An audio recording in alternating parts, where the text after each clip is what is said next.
Good morning, good afternoon, good evening. Yes, it's me, April Love here in Boston, wishing you a blessed time. Truly hope you'll find reasons to smile, to laugh, to enjoy life, to appreciate everything, everyone around you. Yes, I'm back at it here at work. I also have my vlog camera. Hello, thank you for the thumbs up, whoever you are. Sure you'll say hello in a moment. I know it's not quite midnight yet, but I figured I'd start my live stream now. Hey Kenneth, how are you? Thank you for stopping in. I appreciate it. It's kind of dark. I'm trying to find my way to the car. Nathan Drums, thank you for coming in. You guys are always there for me. You guys are awesome, man. You always show up. You always got my back. So, I think I lost myself. Oh. Hey, third person. Yay! Thumbs it up.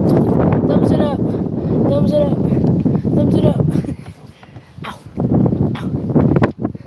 Thank you. Got that thumbs up. Yeah.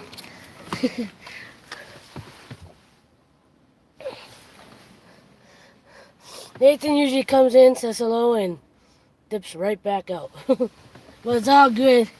At least he stops in. Excuse me. Thumbs it up. Thumbs it up. We'll put you down here for a second because I gotta start this car. Hello, thank you for coming in. Glad you made it to my stream. It just started. I'm trying to figure out where to put this because I have to start this car. I'm good, just starting work right now. Figured I'd start my night with the live stream. So I'm gonna get this car started and get myself moving. I'm gonna get dark for just a second.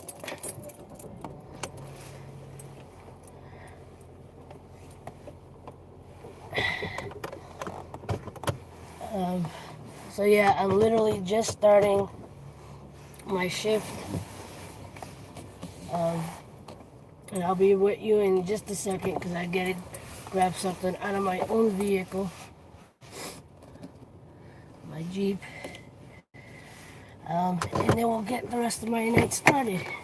We can hang out and party and just have a good time. And I'm a little pumped up because I just had a Frappuccino, so I got a little caffeine buzz going, I think. So I'll be crashing soon, I'm sure. I'll be right back.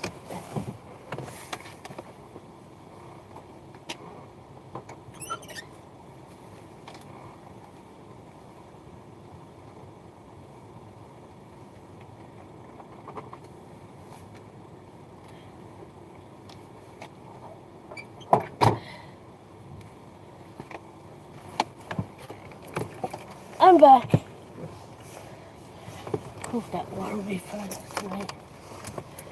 Have a little less distractions tonight. So last night I was editing parts of today's video while I was at work until my laptop died. It was about to die. Hello, Ghostly. We have the lovely Texas couple today. How's it going?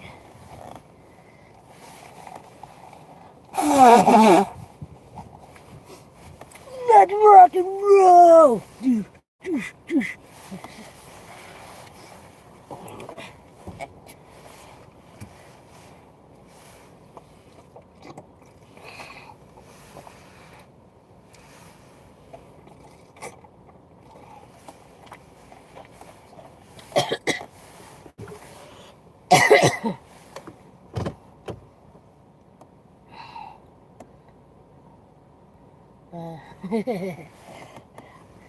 Alright.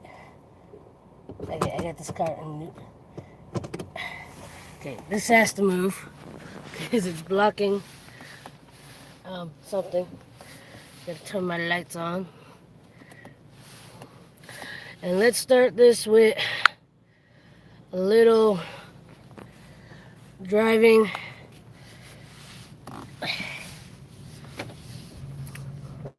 So who caught my video today? I'm actually very happy with it.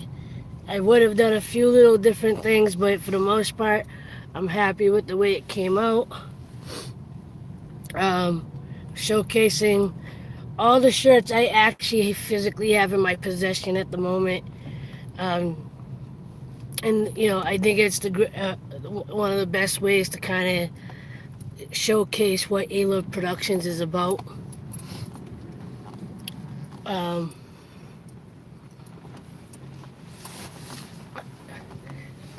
little bit about what the YouTube channel is about, but I mean, it kind of goes cross between both ALoveProductions.com and the YouTube channel. All about spreading love and positivity.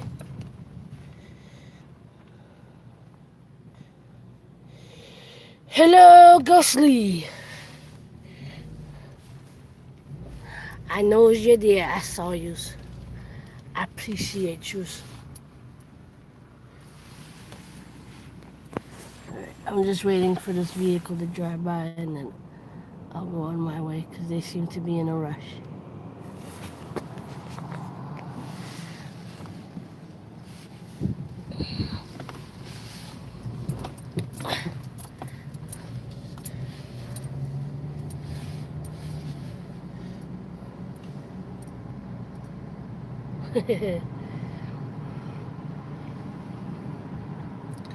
Got a couple of planes coming in too.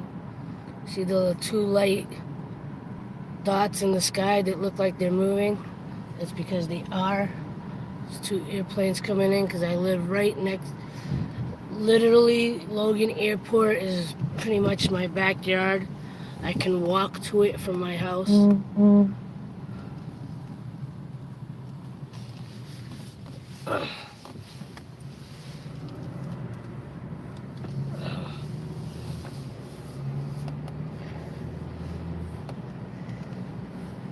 All the ponies are gone until next month. Let me shut this off for a moment, just in case a cop drives by.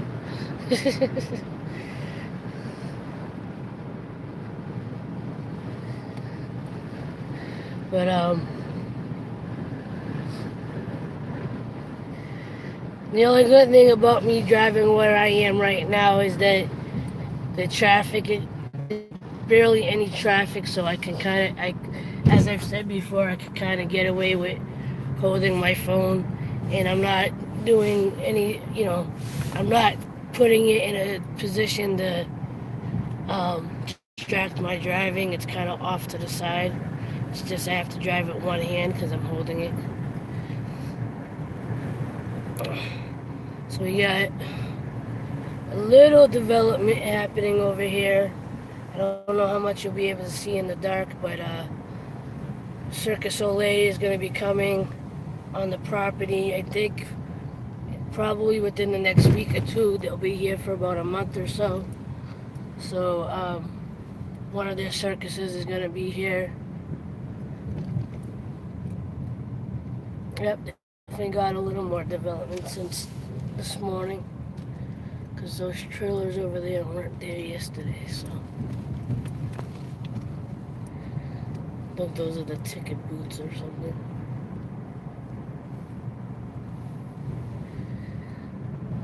Mod space, yeah.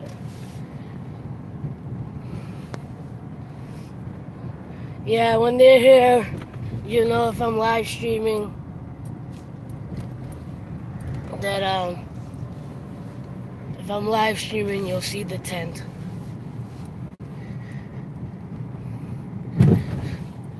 I think it was 2 years ago, I Got some really nice sunset pictures. The sun setting behind it, and some of the pictures you can find them if you scroll way back on my Instagram. You'll find them. Um, I think I put them on Instagram. Um, but you can see like you might not see the sun in all the pictures, but like the coloring of the sky from the sunset and stuff. I've taken some really nice pictures here at work, especially with the sunsets or the sunrise. Some of my best pictures have been taken here. Now, if I could just make a little money with those photos, it would be nice.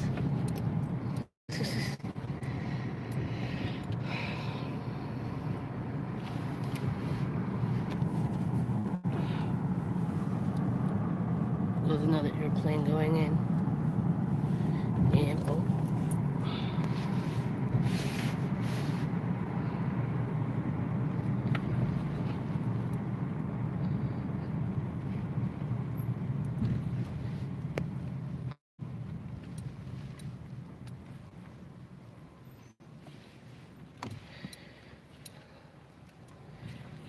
yeah.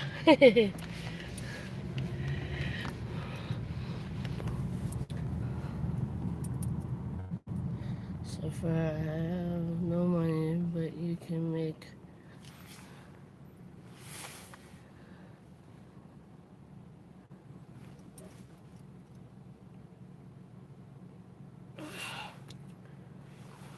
On Fiverr.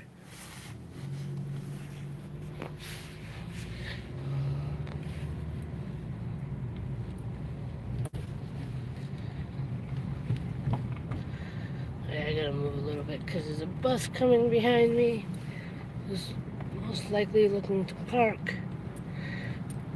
So let me keep moving. I think I signed up for Fiverr like a few years back, but I didn't fully understand it, so I didn't follow through with it. I had a friend that kept encouraging me to go on there, but I was like, I don't completely get what to do, and I wasn't doing YouTube videos yet either. I was just kind of dabbling in. Ooh, hold on. Hold on. What this dope is doing? Is that the bus or is that just my imagination?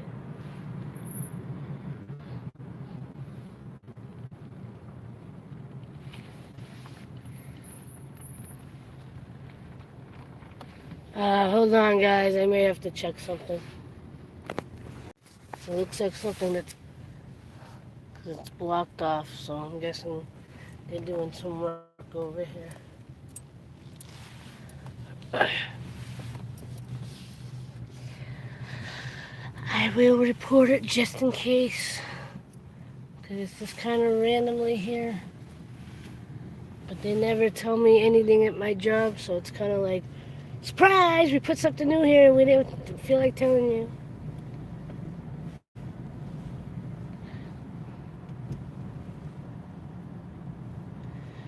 You don't know how many times that happens here. I come into work and like, if I didn't already know the circus was coming, like I knew it was coming, but last week they had two big generators that are still there, and it didn't dawn on me that they might not even be for the circus, because I don't remember them bringing those last time. I mean, maybe they need it now for backup or whatever, but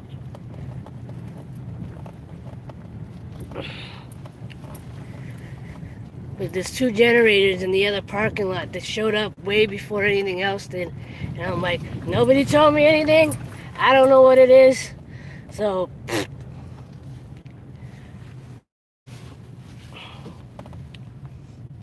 and this will be my view for the next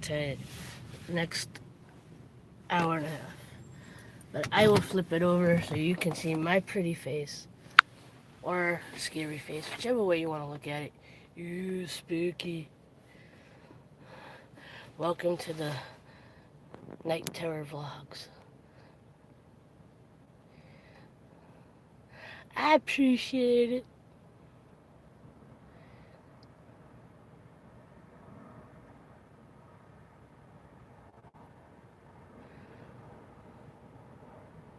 Faux up. Faux, faux up.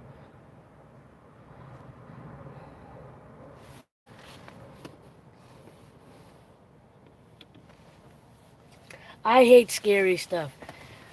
You know, I mean, you've seen parts of the property that I work at so far, and especially at night, it would make for good horror skits, horror flicks.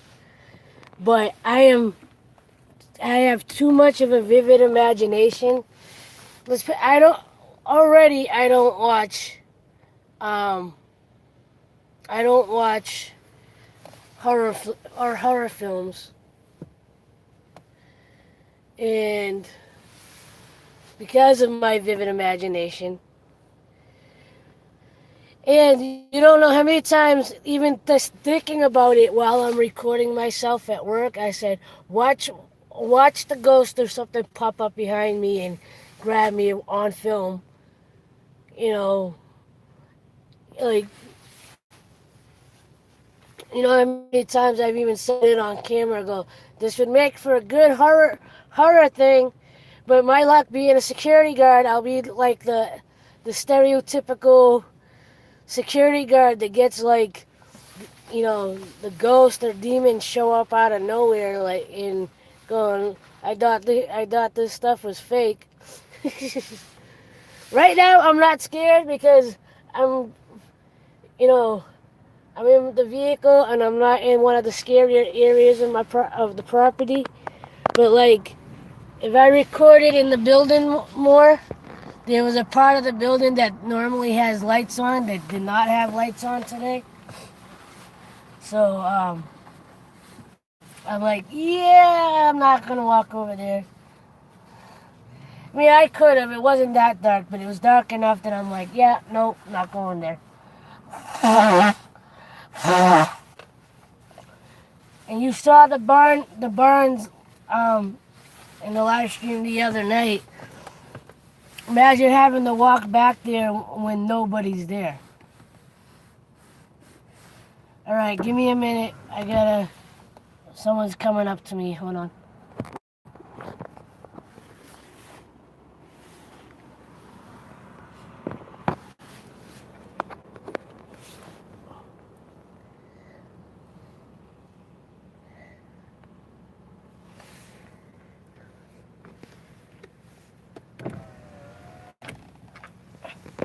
All right, never mind.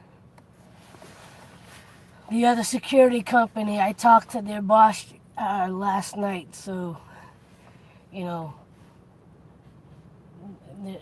now they're just kind of keeping their distance because before they were rolling up on me like they were checking up on me, and I didn't like that. So they had no reason to be doing that. But I know the boss from the other company, so I know the owner of the other company. I worked for them for about 2 months, and the boss knows I'm a good person. Knows, you know, that I'm more there to help than anything. So, but get the Ghostbusters over.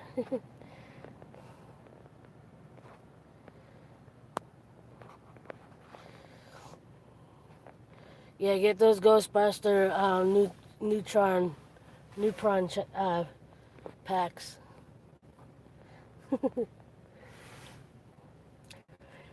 And I guarantee you, there has to be ghosts in this property. You know, I heard you earlier.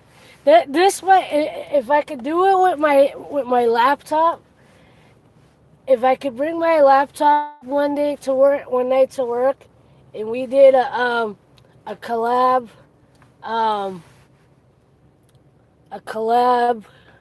I don't know if I would really want to do it, but I know you said you do picture readings.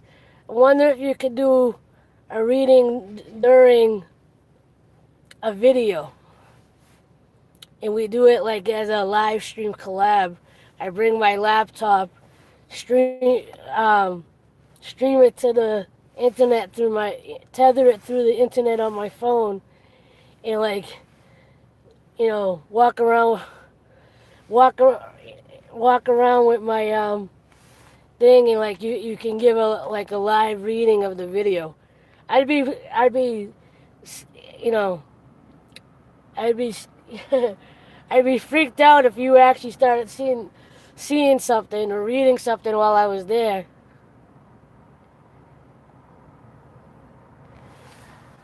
I'd be like,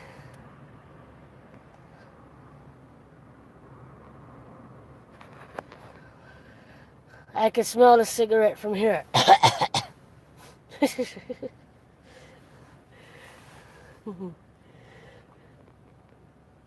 But that would be crazy to do. Cause I think it would be cool if we were both on the live stream.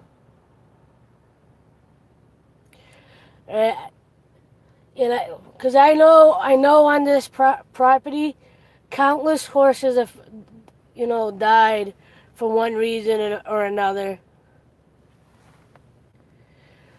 And I know we've had one or two people die as well for one reason or another. I'd rather not get into specifics, but I know there are some people that had had passed away on the property.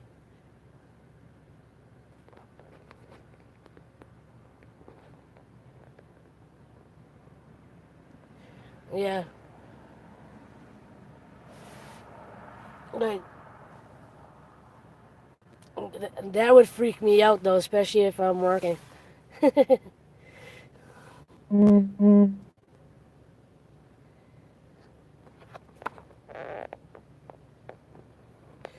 Definitely, especially from the racing.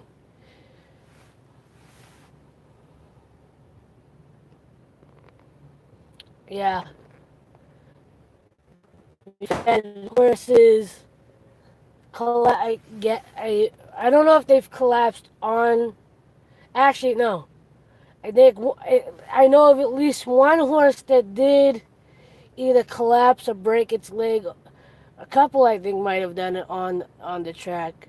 I don't know if they've passed out on the track, but I know we've had a lot of horses. Yeah, definitely. Especially when we've had have like um, a full racing season. They either pass from the heat or stress or accidental or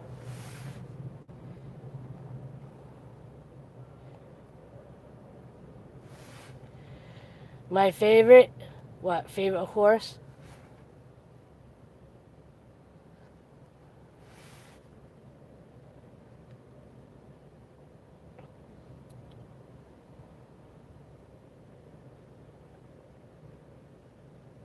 White with spots.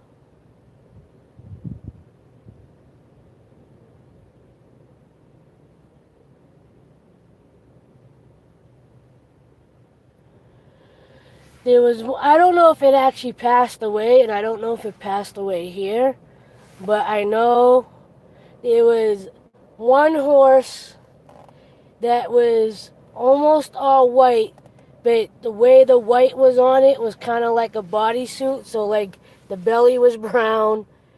I think the tail and parts of the head were brown. There was one horse that we had here that was beautiful. It was like a caramel brown with a blonde mane. Mane, yeah, horsehair mane, yeah, and stuff. That one was beautiful. That one I don't think was a racing horse though. I think that one was the Outriders used to ride. I think it was one of the Outriders horses. I don't think it was a I don't think they had it here for racing. Um, but yeah, I mean, as far as the ones that have passed away here, I don't know one from the other because I wasn't physically near them when they had when they passed or whatever. So I don't know what color or what their patterns were. Um, but we've had some collapse in the middle of the backside there. I've heard stories of a horse running, get loose on the track, run off and run right into a dumpster. Um, there was one horse during one of the last seasons that we had. I think it was one of the last seasons we had that had. I think they said that the stomach was twisted or something, and they tried. Um, we had to call the vet in, and eventually the vet had to put it down because it wasn't. It it was the stomach just wasn't right. It was like it was just getting worse and worse or something. I believe they ended up having to put it. I don't know if they put it down. Did they put it down? It either passed on its own or they ended up having to put it down and stuff. But I don't remember and stuff. And yeah, I mean, I know some have passed from heat exhaustion. Some have passed from racing. Some of them, for the you know the traditional if they broke their leg type of thing. Um,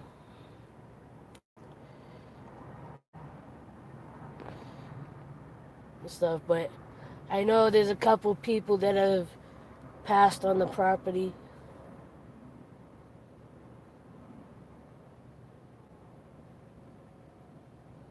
Um,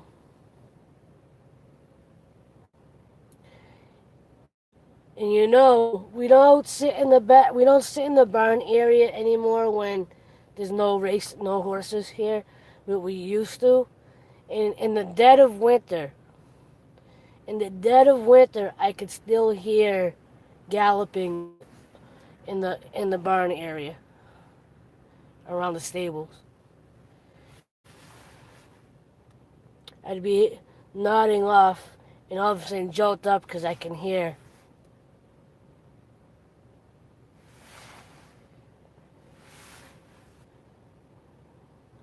That passed here.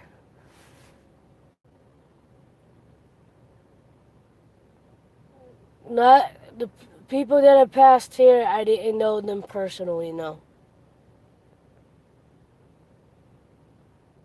I know some of the couple of the old security guards I used to work with. I know a couple of them have passed away, over the last couple of years.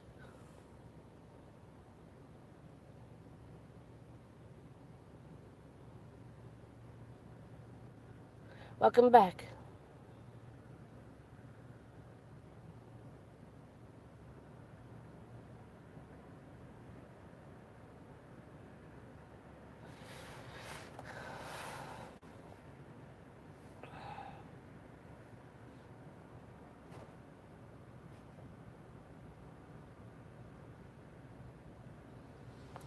No, I know at least one or two people might might have passed from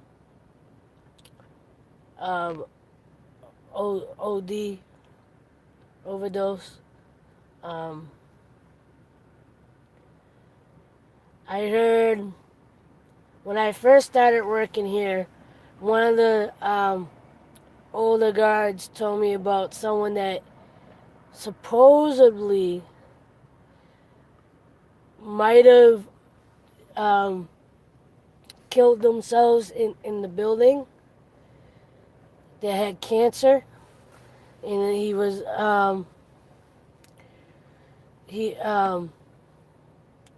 I guess he couldn't take the news of having cancer, and I don't want to get too much into it. I never met who that person was, because supposedly if it was true, it happened years ago and stuff. But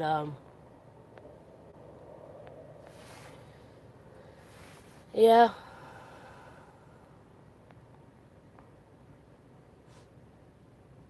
And so, and what I was saying in your live stream earlier, just in this past week, with people in depression, and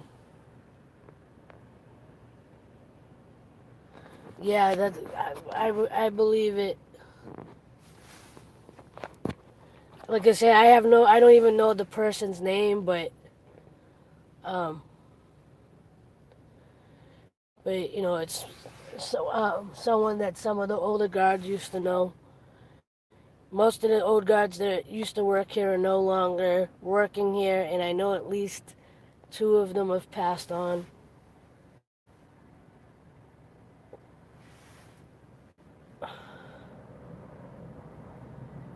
Thank you, I appreciate it.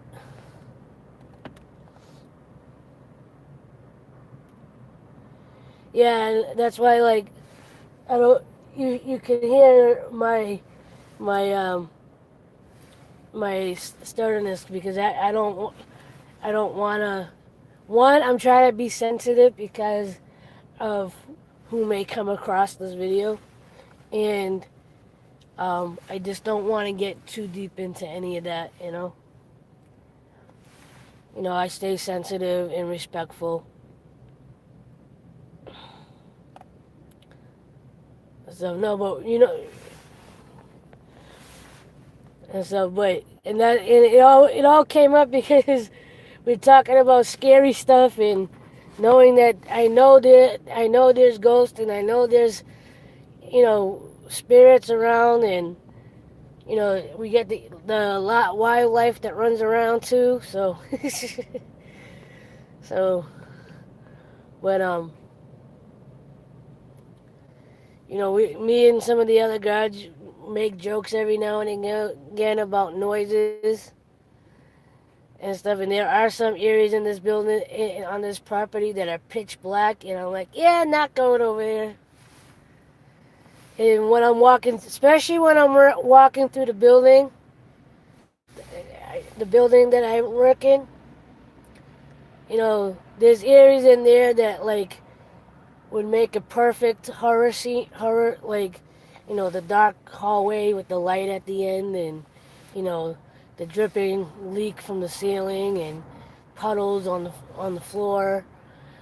I was like, it would make for a good, like, horror, like a horror skit, and I'm like, it would be great, but I ain't doing it because I'm by myself, and my luck, something's actually gonna show up in the video.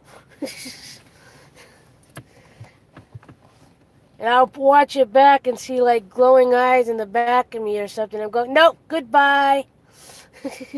Goodbye. Nope.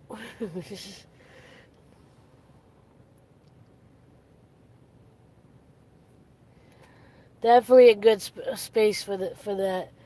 The movie Seabiscuit, parts of the movie was actually filmed here. I'm sure a few movies were made here, but I don't remember which ones. We've had camera crews here for other movies that weren't actually filmed here, but they were using our property. Like, well,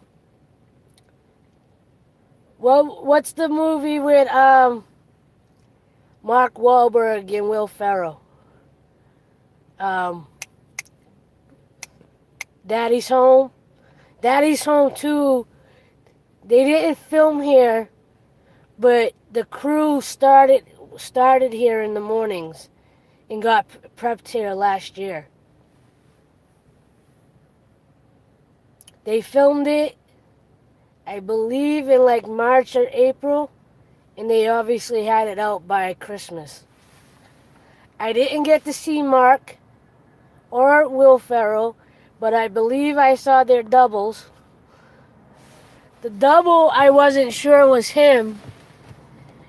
The double for Mark, he walked by me and said what's up or whatever in a very low voice, and for like a good half hour I'm sitting there going, was that him or no?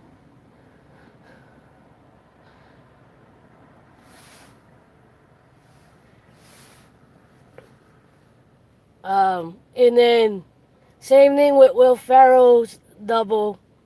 They had the catering crew over here making breakfast for everybody, and security could go over and get something.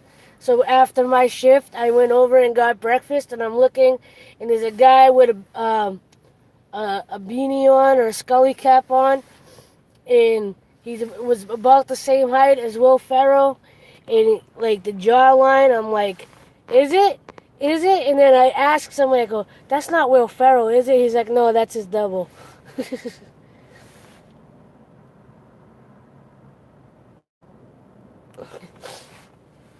Well, it, when this place ends up closing, I don't think there'll be any more movies over here. And I don't, they never tell us, they just kind of show up. So, I think a few years ago, about two or 3 years ago, oh, no, wait. So, yeah, last year it was Will Ferrell and Mark Wahlberg. The year before, I think they had another film crew here for maybe a Johnny Depp movie. I don't remember.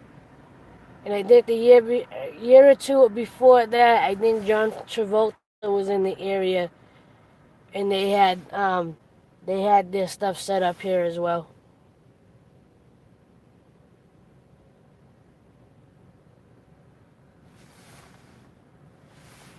Nice. But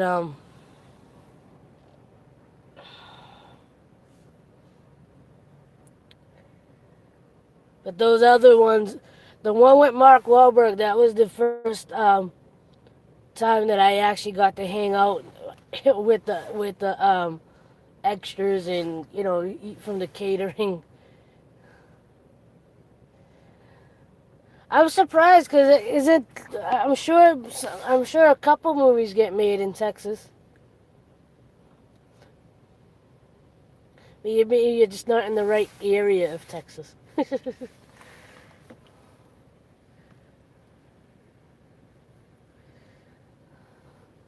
But I think when it comes to like guys like Mark, I think he tries to bring as um, much of his filming to Boston as possible because he is a Boston boy. So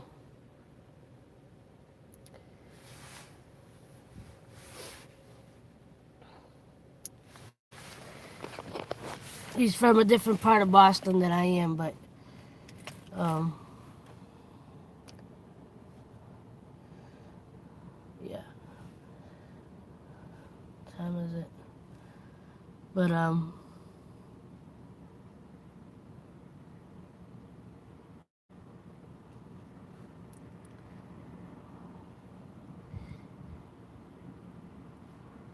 the funny part about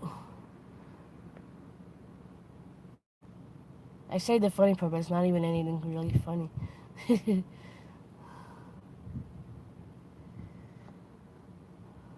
Nice. Let's see, who have I met celebrity wise?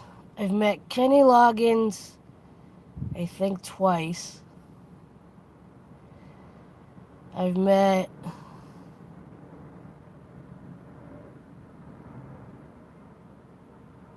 somebody. Who did I meet? I know I met somebody else, I just can't remember who. Like literally just slipped my mind. But yeah, I've met Kenny Loggins at least twice. No, 3 times.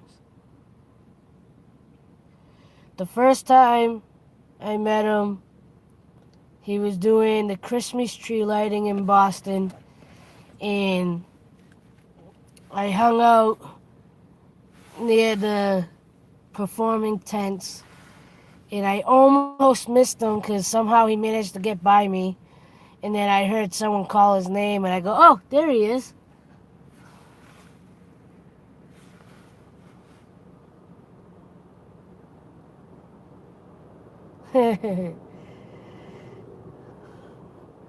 The second time I met Kenny Loggins, I was able to actually talk to him for a minute, tell him how much I appreciate his music and what what he's done to inspire and motivate my life throughout my, especially my teens and my 20s. He became, his music became a real important part of my life growing up. So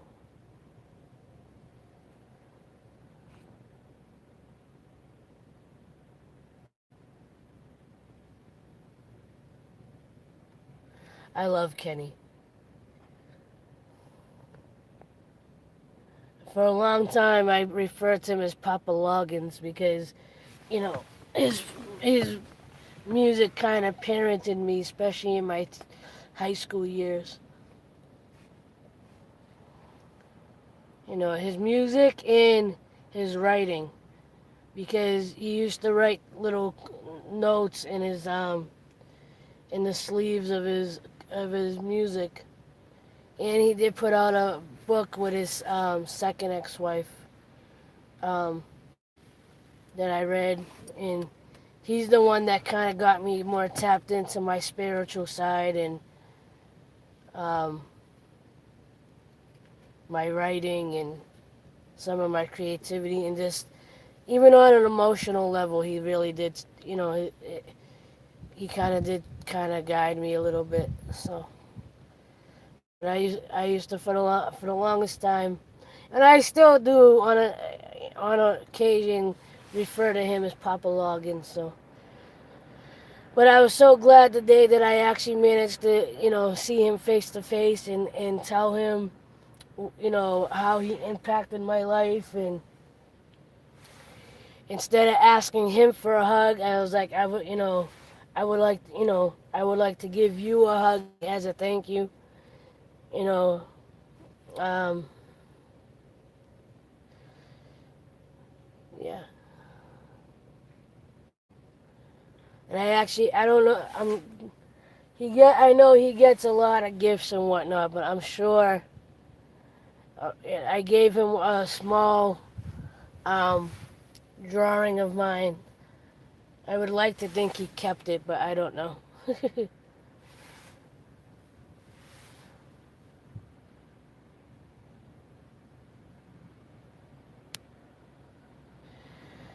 Guarantee you, it's still in you to do.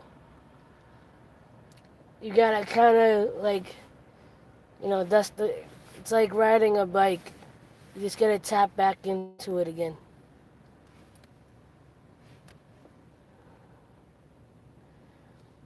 I don't write nearly as much as I should, and even the poems that you see on on my channel, I'm not even writing the most of those down. I'm recording them as I go. So they're like right on the spot.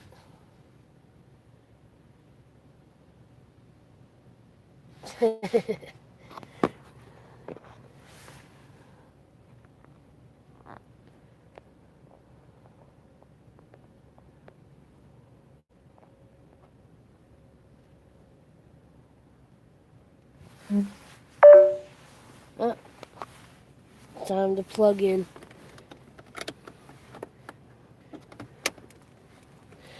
Hold on a second. I gotta plug in my phone.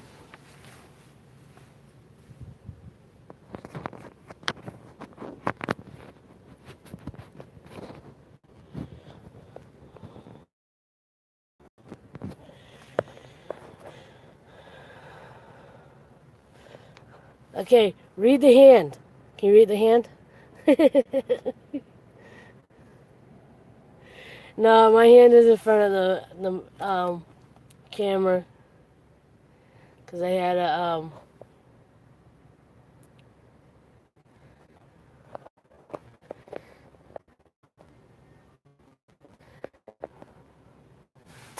talk to the hand. Read the hand.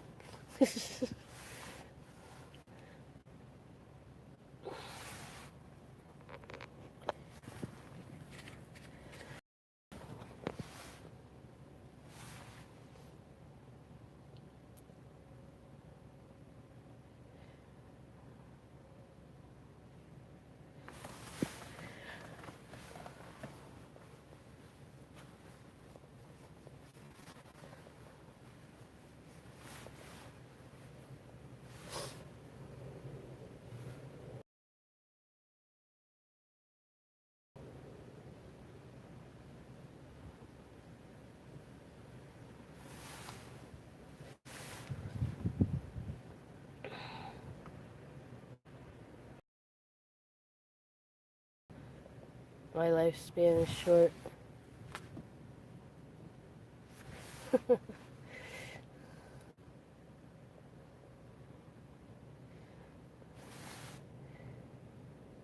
No, this is for work. That's why I'm trying not to let the logo show. I know I'm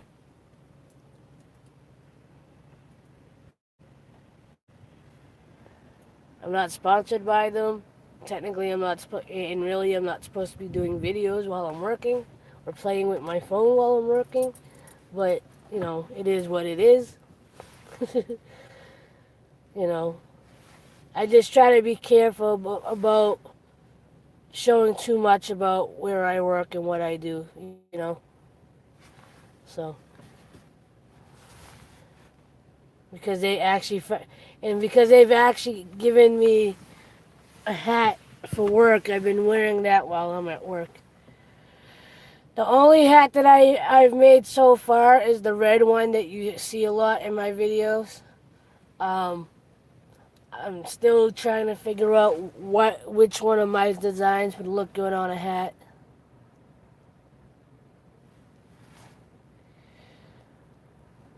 So.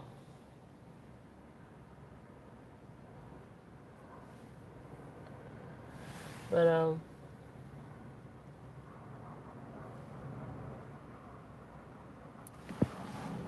it already went by. It comes in, I forget the colors, but there's a number of colors. If you go to the website, it'll tell you what colors. And there should be pictures for each color and stuff, so. But, yeah, I really like that hat myself. I may have to get myself a new one. I'm trying to figure out where I could put this.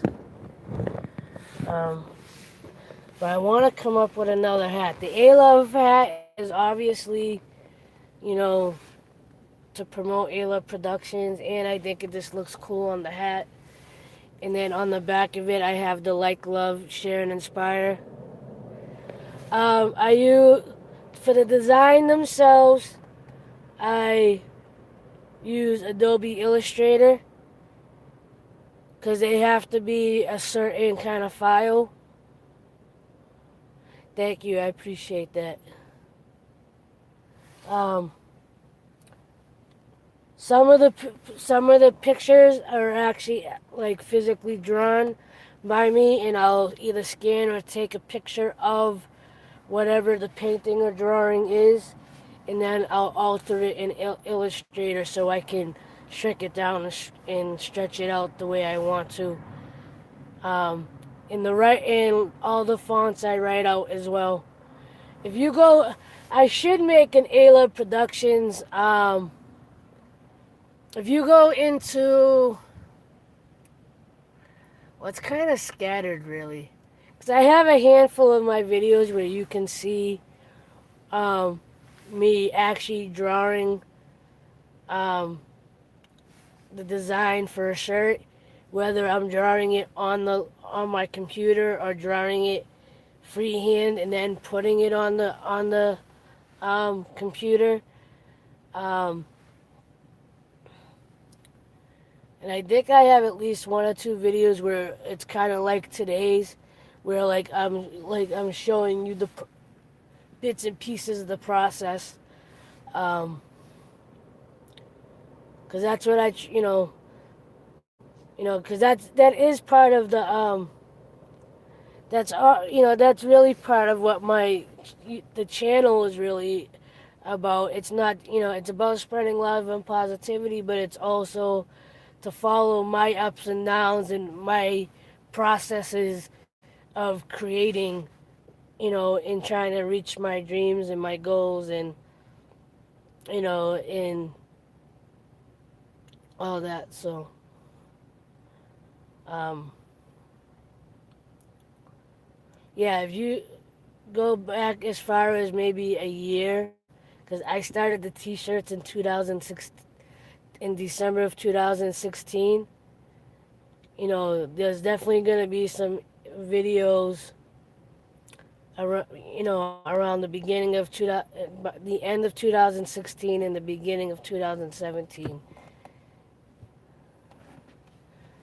Yeah, thank you. I appreciate it. I appreciate it. Um, like I said in your live stream, my couple of my bigger hurdles right now is understanding the business side, um, figuring out logistics.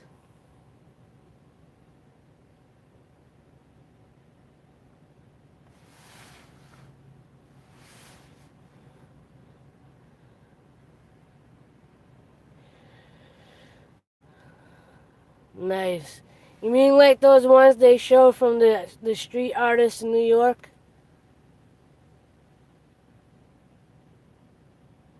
You've seen those videos? Those are insane.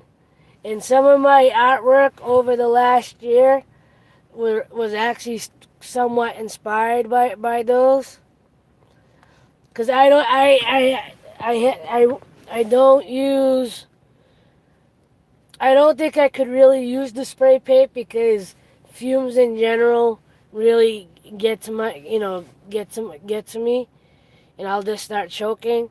But I use primarily pastels, pencils, markers. I've been dabbling over the last year with acrylic paints.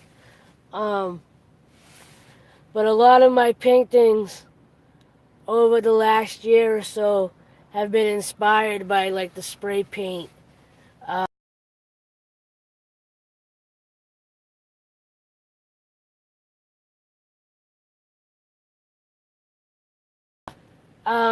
Marker drawings that I've done. I was gonna call them paintings, but because they're marker. um, I have 5 at home.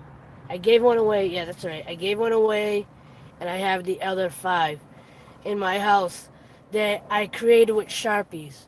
And it was a mixture between regular Sharpies and the new oil Sharpies that they came out with. And I love mixing the two of those together because they help,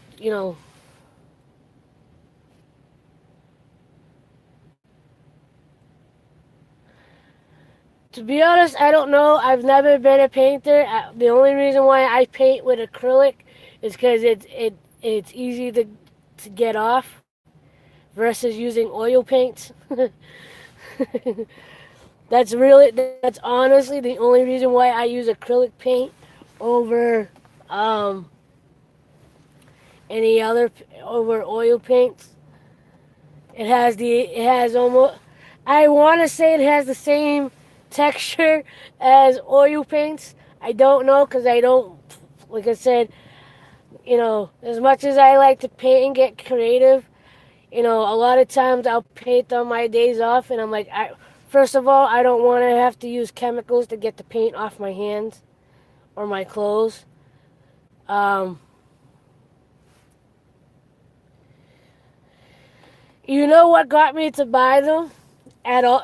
And one of the reasons why I think I bought them at all, was because in general, if you go to Michaels or something like that, the paints, no matter what they are, they can get pretty expensive. And is AC Moore national? Do you guys have an AC Moore anywhere in Texas that you know of? Because what there was an AC Moore nearby to where I lived, and I prefer AC Moore over Michaels because they're a little less expensive, and I feel like they have a little bit better variety in their selections.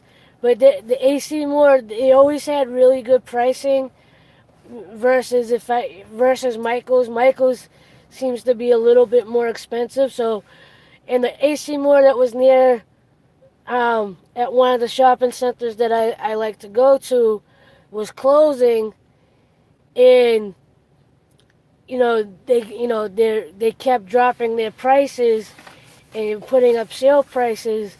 So the paints that were originally $5 a pop are now $3 or $4 a pop. So like, I think it was 2 years ago that I started buying paints, and every time I went in there, I was like, I'm just gonna buy a couple paints, but because they were on sale, I would end up leaving spending like $50 to $70 and stuff. But you know what I want to do, and I'm sure you've seen it on YouTube. And I don't know if you know who Laura DIY is, but she just did it as a challenge for herself. And I know there's probably plenty of videos on YouTube, but I want to get the really big yarn. I don't knit, first of all, but I want to do this with my mother, who's legally blind, who doesn't knit much anymore because because she's legally blind, she can't really see all of what she's doing. I want to make it a kind of a challenge video to see if we can make one of those Afghans with the jumbo size yarn. Make like a small, see if we can even attempt to make some kind of blanket out of it. And so I don't know if and when I'll do that. I gotta find where I can get jumbo size yarn and not break the bank. But that would be something to try a cool thing to try to do, especially if I could get my mother to do it along with me and stuff, to see, she might complain through the whole video, and hopefully she won't curse. But I want to see if she can transition from doing the needle knitting to doing it with her hands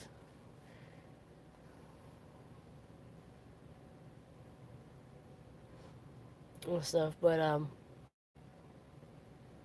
think it would make for a good video.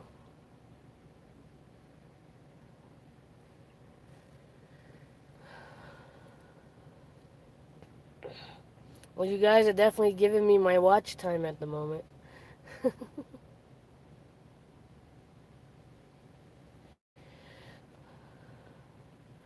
Well, my mother has been having a lot of anxiety lately, so we've been bumping heads a lot. When she's not in anxiety mode or manicky, we do fine. But when she, in a mode to be a little more combative, she will, give me a heart. We'll bump heads pretty easily.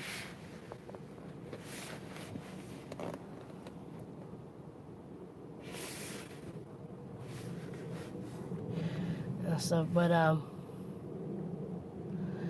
yeah. I think that coffee is already wearing off. Because my brain is going. This is one of the other reasons because I really haven't had much to drink as far as water today.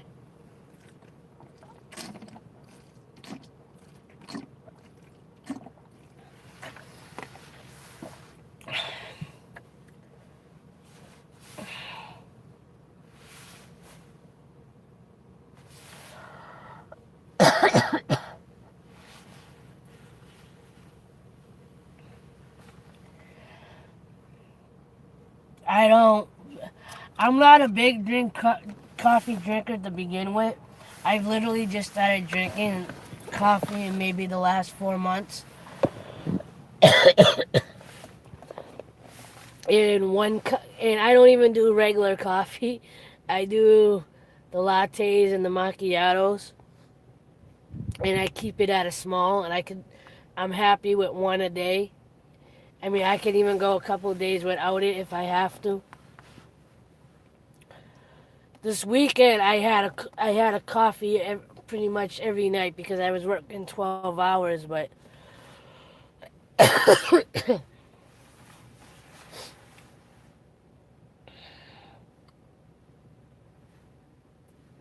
want to move, but I don't want. I want to move to the other side, but I usually don't move this early. Feels like the night's already dragging. Maybe just be me though. But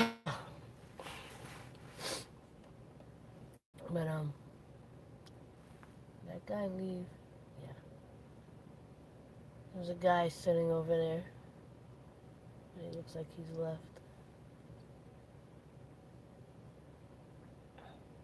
Welcome back.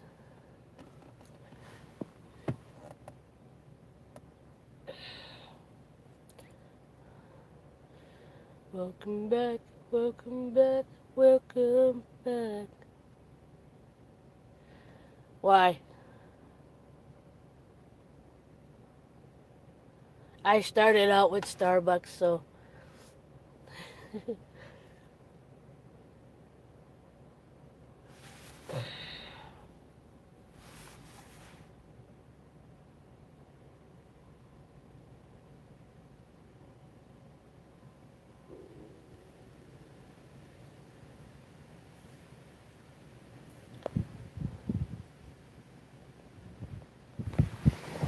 Let's see.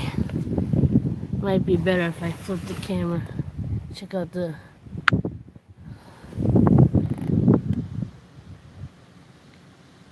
wind is picking up.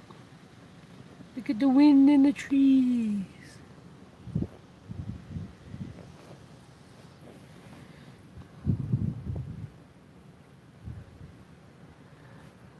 I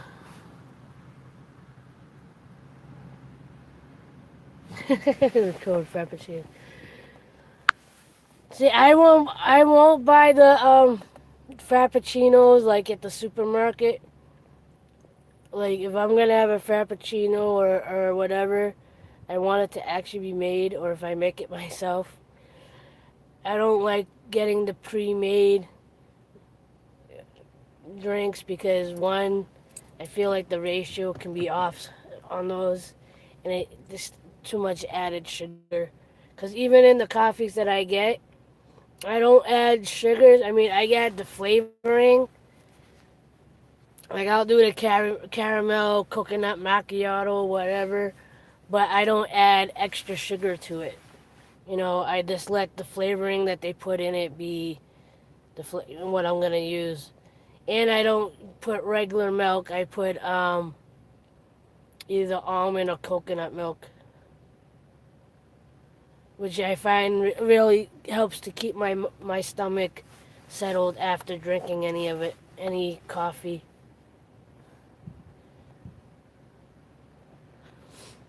Yeah, that's been my go-to at Dunks.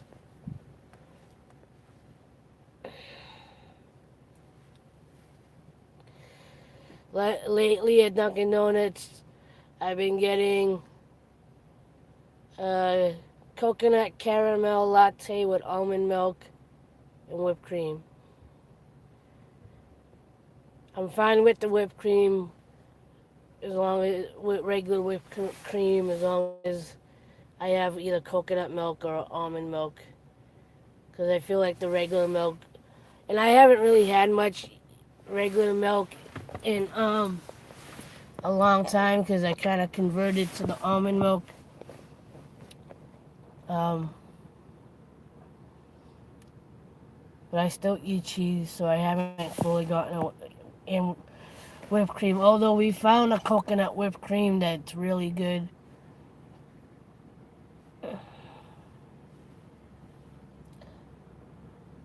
I'm just watching the cars drive by.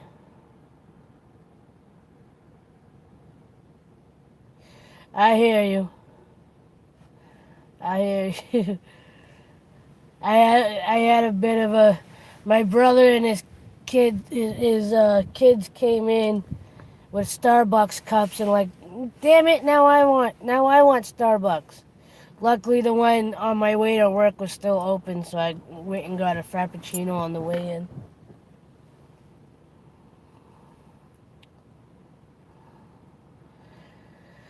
But I gotta.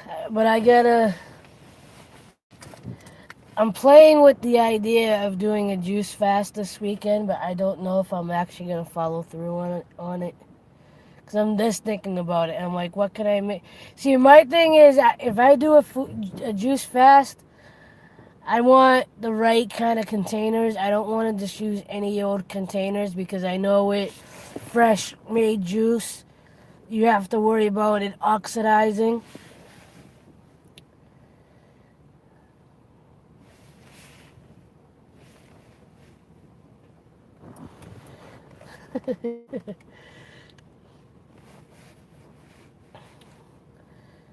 But yeah, with trying to do like juicing, I don't want just any old plastic containers. I want I want something that could preserve it at least for a couple of days. And then the other thing is, what combination of juice do I want to make? Because I can make a green juice, but I want, I gotta throw in something that kind of balances it out. Because if it's too on the green side, I can only tolerate it for so long. And I don't want it to be overly sweet, but like a nice balance. If you watched MB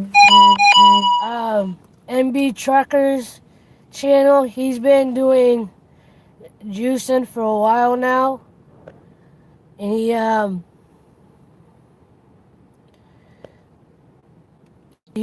I think he's been I think one big part of his vlogs has been the progress that he does. I've never and I never will touch an energy drink.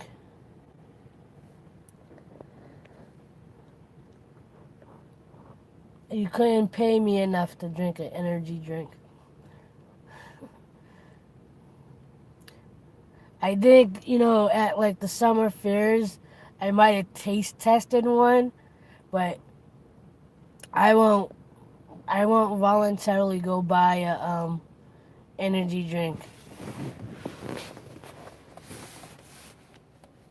I don't care what they say, that stuff is filled with chemical after chemical after chemical. They have 10 different ingredients that just means it's more sugar or caffeine, and they're not, it just doesn't say caffeine or sugar, and I'm like, and for the most part, like we've got the only couple of things that I still haven't been able to fully give up yet is turkey and cheese from the deli and um, tater tots. Those are the only, like, as far as like processed foods, those are kind of the only two things that I can't um, that I haven't fully given up yet.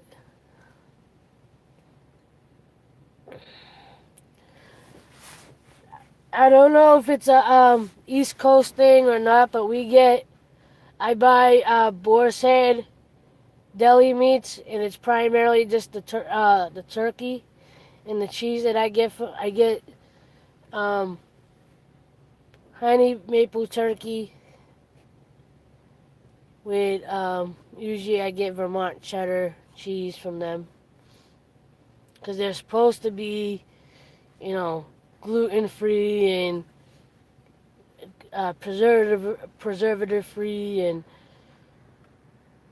they actually tell you what kind of enzymes are in their cheese versus another company, a well-known company that I've read online where people have actually called the hotline of this other company, and they couldn't tell you offhand if their cheeses had pork enzymes or cow enzymes. I'm like, it's your company. Shouldn't you know that information? And shouldn't that be something that's readily available to your customers?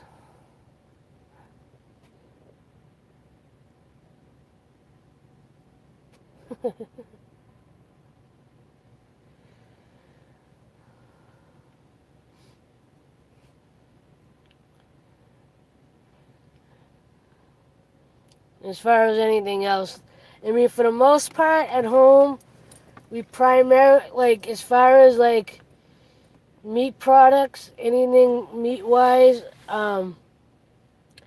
we do primarily chicken, turkey, ground turkey. Once in a blue moon, we might have salmon. And like I said, the turkey and cheese, and of course, eggs. I've played with the idea of going vegan um, for moral and health reasons. Um,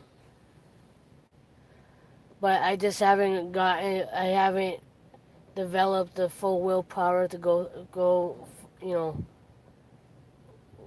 go full on.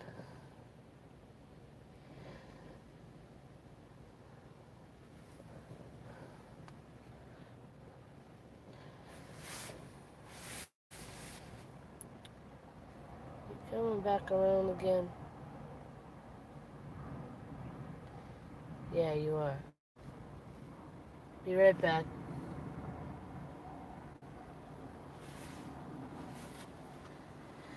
Well, I can hold you down here.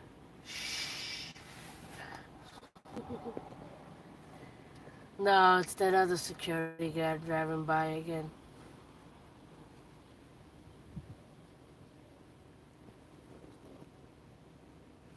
It's alright, I got you out of sight. So, this look like I'm talking to myself.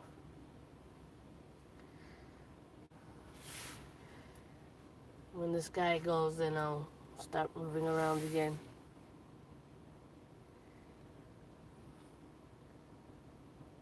Say it louder. Go ahead, say it louder.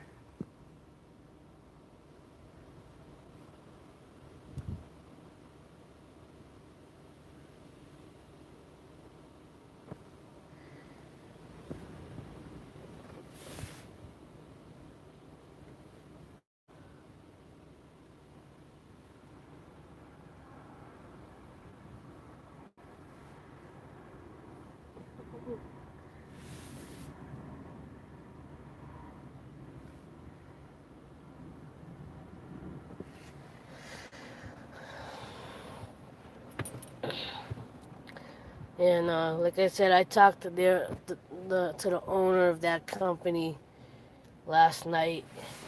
So hopefully he did tell them to kind of, you know,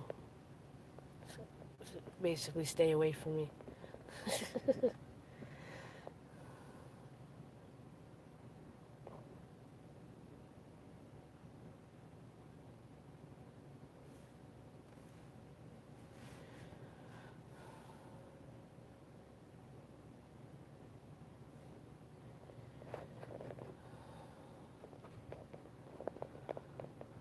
'Cause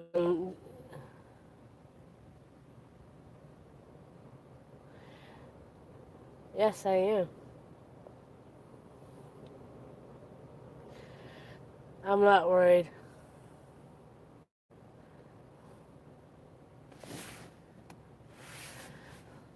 So I'm hired? What's the job?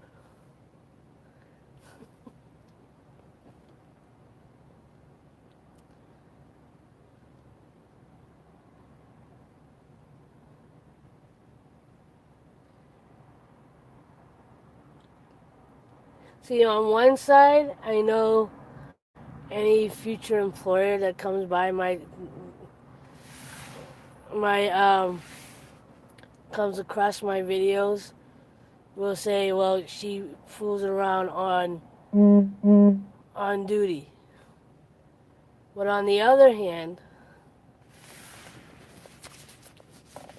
if they really look into it, they see that I have a skill, I have multiple skills, I have multiple talents, and if it's someone that can give me a job using those skills and talents, then I have less reason to have to do this I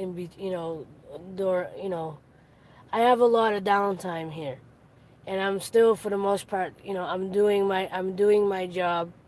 I mean, this is obviously not my job. You know, to me, this is my job. This is my me trying to create a new career for myself. Whether is developing YouTube to where I actually start making money, or it's to showcase my talents and my skills. Yeah, that too. I mean, off camera, I am more timid. I am a little more, I want to say, a little less confident. I've always said that I have kind of a quiet confidence about me. It's just, and you've heard me say more than once that I could be out of a job at any point within the by the. I've heard that we may be here for one more year, but regardless, I'm, you know, first of all, I'm petrified to look for another job, because I have been doing this for 12 years.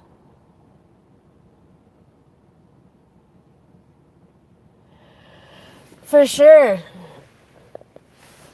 One of my dreams, and people may see it as unrealistic, one of my dreams and one of the things that I do believe, and it's not because I want to, want the easy way out, so to speak, but one of my actual dreams is to win the lottery, to win the jackpot. I don't care which jackpot it is. Of course, I want the millions, and not because I want to be rich and famous, but you know, but you know how many people here, if you say I want to win the lottery, first couple things out of someone's mouth would be, everybody wants to win the lottery.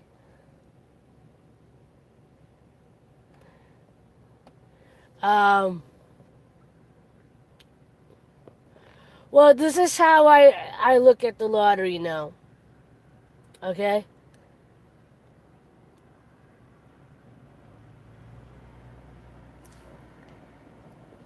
Hold on.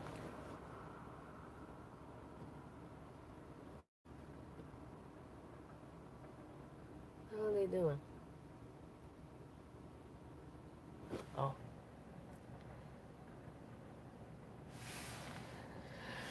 The way I look at the lottery now is, okay, granted, a lot of people lose, but there are people winning.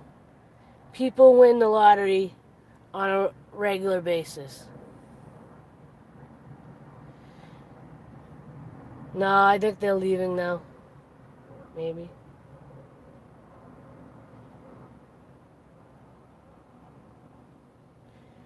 You know, for me, it's like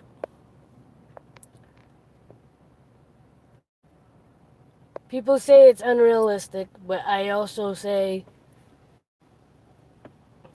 but people are winning. And why can't I win? You know, I mean, I don't go broke buying tickets. I don't go broke, you know, believing that like if I buy 20 tickets, that one of those are going to be the winner. When I feel compelled to buy, I buy. I try not to keep too much of a emphasis on.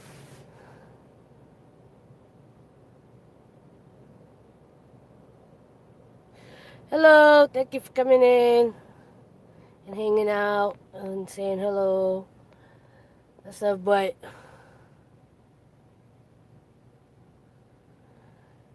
well, I bought one tonight. I won $5 extra. So I won. Might have not been $15 million, but I did win $15. So I did win something, and I know that big win is gonna happen. I know it.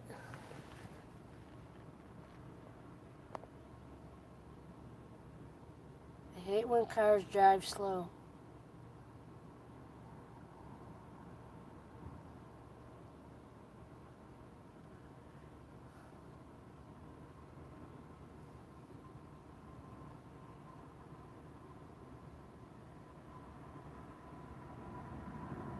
Is that the other one? I have no idea.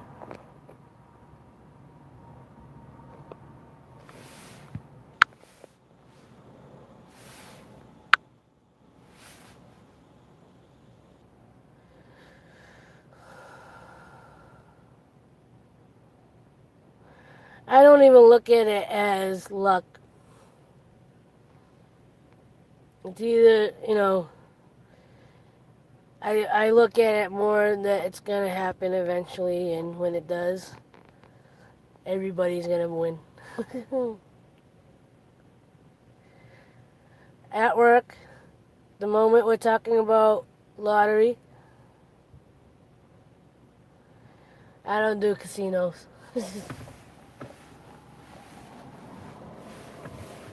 I don't do casinos. I'm going to move.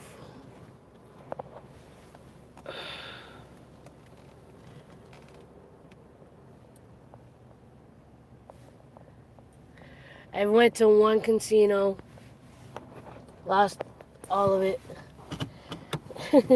came home.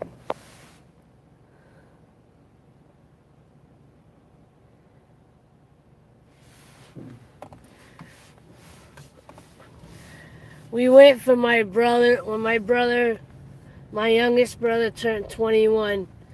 We went just because I know he likes that sort of stuff. So it's like, okay, for your 21st birthday, let's go down to Rhode Island, to Connecticut, to Foxwoods. We'll go, you know. The funny thing is, we never even played any like card games. We just stayed with the slot machines. We drove over an hour and a half just to go play slot machines.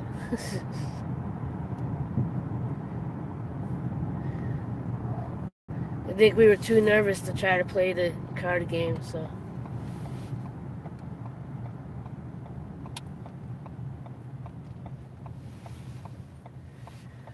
Last trip, we lost our money, but I had $1, so I tried the way out, and we got $20.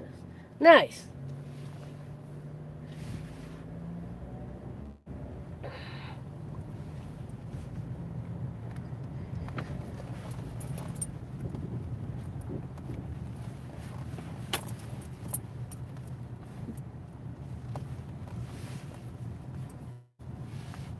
That's the sign.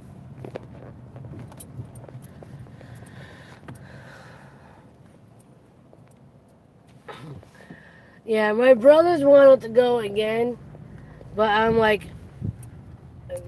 because our money's been up and down the last couple years, it's kind of like, unless we know we have some money that we could play around with, I'm not gonna drive an hour and a half to just go whatever. And it's supposed to be, they're still building a new casino in a town nearby that I really have no interest in going to, just because,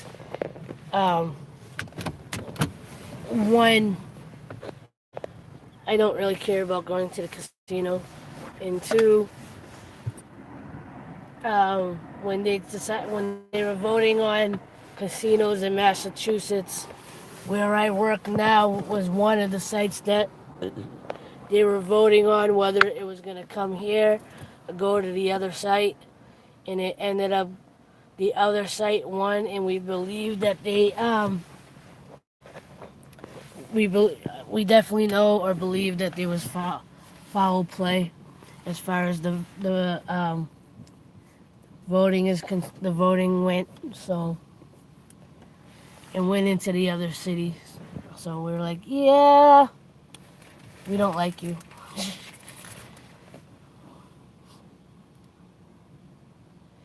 And the person they named the casino after ended up in the getting accused of sexual assault, just like some of the other you know multi-millionaire peoples across the country.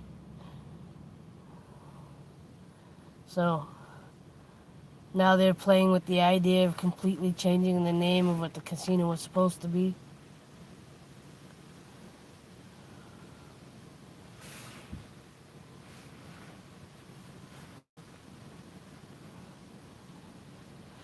But yeah, I know eventually the lottery thing will play through.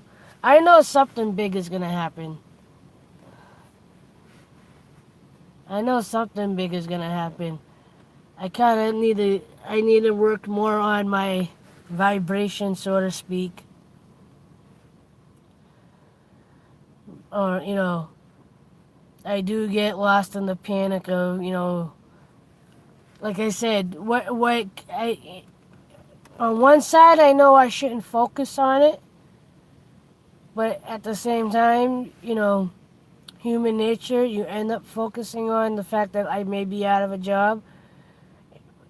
My biggest issue right now, or my biggest thing is I don't want to look for another job. I want the money to cut. I want to do what I want to do.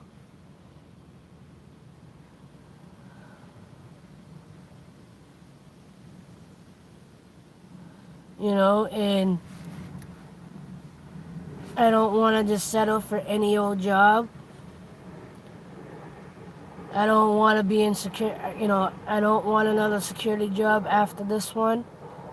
I don't want another dead end job. I need something that's gonna, not only pay my bills, but get me the other things that I need or want. And I need to know that I can support myself and, support the people that I need to support.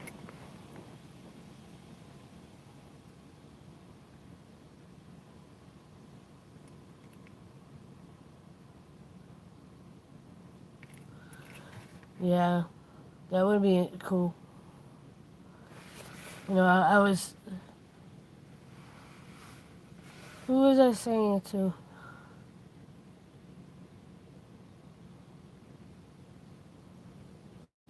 Oh, one of my other streams where Jessica Olivia was in. I was telling her, talking about, the things that I want to get accomplished or whatever, and a lot of it is the same stuff that many people are trying to do, which is pay off debt. I have like many, I have debt in the double digits that I would really like to get paid down before I possibly do lose my job. I want,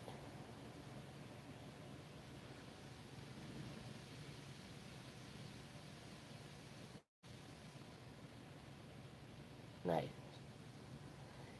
Also, I've talked about being married to a man that lives in Morocco, and I need and want the money to go visit him and get the immigration process started again. We've been married 6 years. I haven't seen him in three. Um, I haven't been able to afford to go visit him.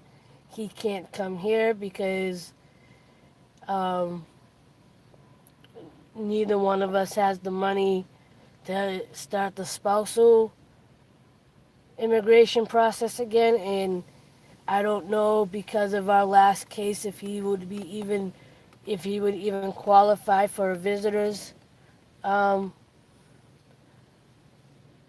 visa. Um,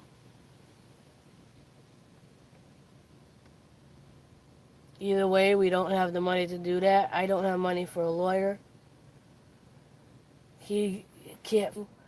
When we originally got married and started our first immigration case, um,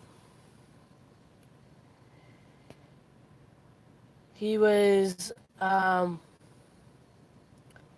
he was he was certified to work on the cargo ships in Morocco when we first got married. But because we were doing the immigration stuff, we were afraid that if he went out to sea and immigration wanted to contact us or needed him for something, we wouldn't be able to contact him because the ships don't have internet or phone service. And even if they did, it's not like they're gonna turn the ship around and send them home. Um, so we waited 3 years to get an answer from immigration.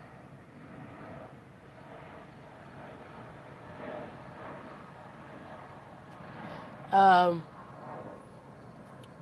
and by the time they finally gave us any kind of answer, his his certification became non invalid. So, and he didn't have money to get recertified.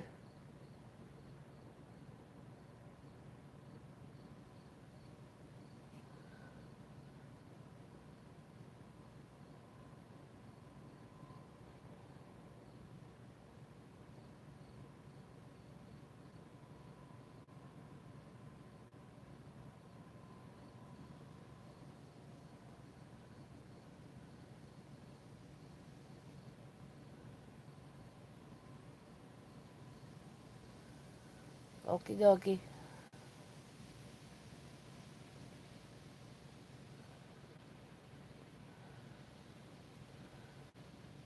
Yeah, but I would really like to go see my husband. But between that money only to really support myself at the moment in my immediate household stuff, you know, financially we're kind of stuck in a not so good situation. And I hate even bringing it up because I don't want to put those vibes out there. I do believe in the law of attraction, so I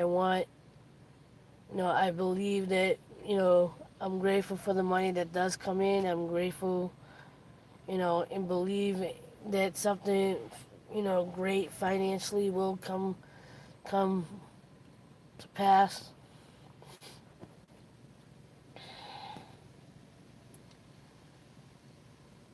But I know I have a mixed vibration between feeling the lack of not having something and the fear of what might be to come. mixed with the excitement of what's to come, and blessed and happy for what I have.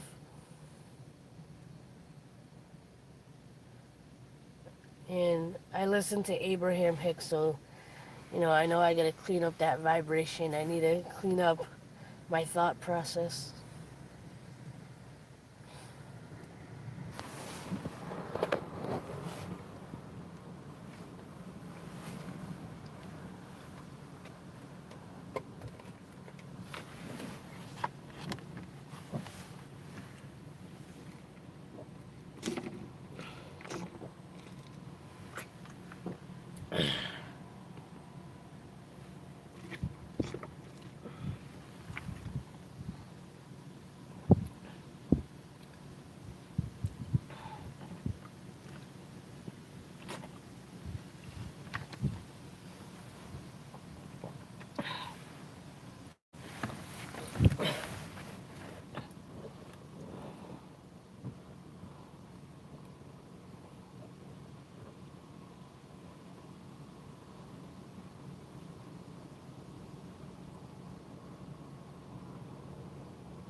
Hi, sorry, I had to get some glass picked up. No problemo, I'm here. I ain't going nowhere. Got nowhere to go.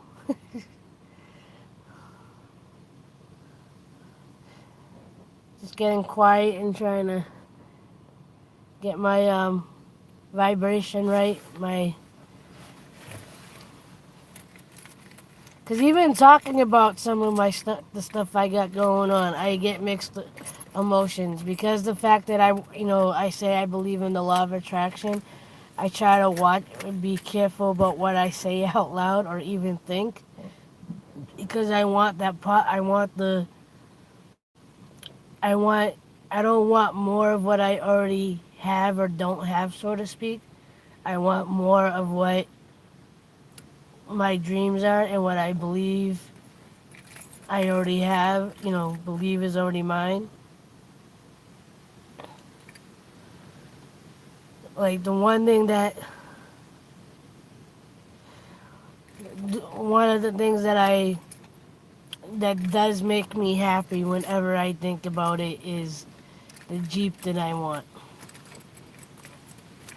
I have a couple of videos where I've talked about it, but and I know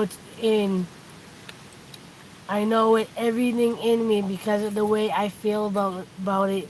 Even when I see somebody else driving it down the street, is my dream car right now is a 4-door neon green black hardtop Jeep Wrangler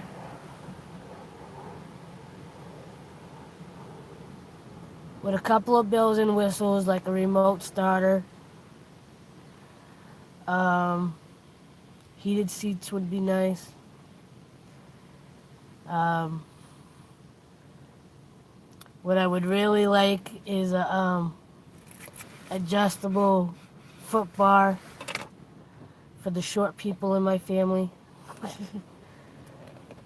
um, but whenever I see, even if it's not the neon green one, whenever I see a Jeep Wrangler drive by me, I just I smile ear to ear.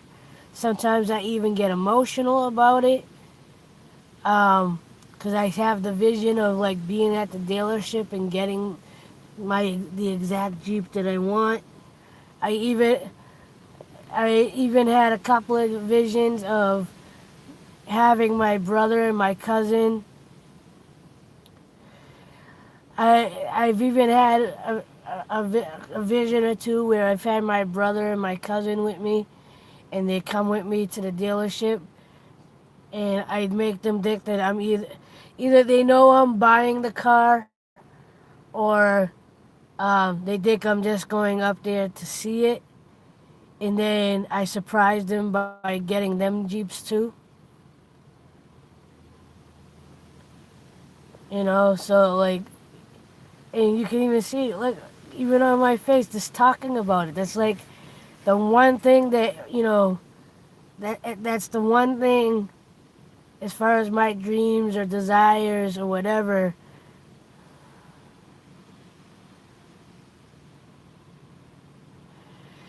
Like, I know without a shadow of a doubt that Jeep is mine. And the Jeep that I described has become the symbol for everything aligning. Whether I get everything at once, or little by little things start showing up in my life. The Jeep has become a symbol of my debt being paid off, finally getting my husband here from Morocco, getting the Jeep itself, getting my dream house, or in the process of looking for my dream house. Like the dream house part, I know things that I want for my house. I know the things that I want for my house. Um, but I don't have. Well, he lives in Morocco. We got married in Morocco. I knew his mother before I knew him. Um, and we got married pretty quick after meeting each other. And um, but he's never been to the States, so he's never had a visa to come here. And right after we got married, we started the process to try to bring him here. Um, and it took them 3 years to tell us that they believed that our marriage was fake. He fell into a deep depression, and he's still fighting that depression. Um, at that same time, while we were waiting, when we first got married, he was certified to work on cargo ships. The big like oil rigs and whatever. And if he went out to work, we wouldn't be able to contact him. So we, um, so I kept telling him, please wait a little longer, please wait a little longer. And then when we finally heard back from immigration and got the answer that we got, his certification became invalid, and the only way to go back to work on the ships is he would have to get recertified. But because he wasn't working, he didn't have money. At the same time that we were finding out from immigration what we found out, my hours were getting cut at my job. My pay got cut at my job. Um, so he hasn't been able to find work in the 6 years that we've been married, because over there it's 10 times as hard to find work as it is here, especially if you're not trained or certified in something. Um,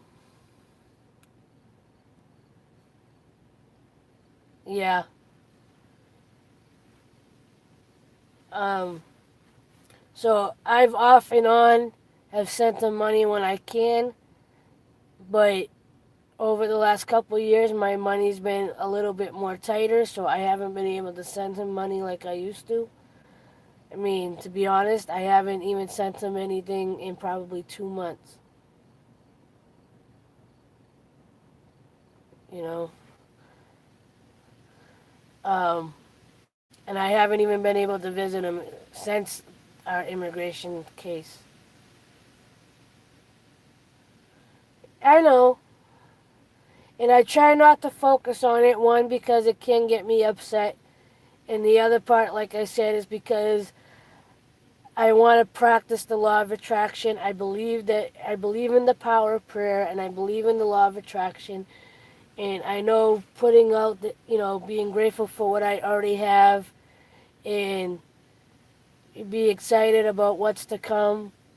But I also know, because of my current situation, it is very easy to fall back into being concerned on what's going to happen with my job, how am I going to pay the bill, how am I going to go see my husband, how am I going to deal with things with my husband. I mean, in 6 years, we've spent probably a total of 2 months together. So, and I feel worse for him than I do for myself as far as all of this, because not only is he not able to find work, you know, he wants to have a family. He wants kids. He wants everything that he sees everybody around him to have. I'm 4 years older than him, and you know, as us females get older, the family part becomes a little harder. um,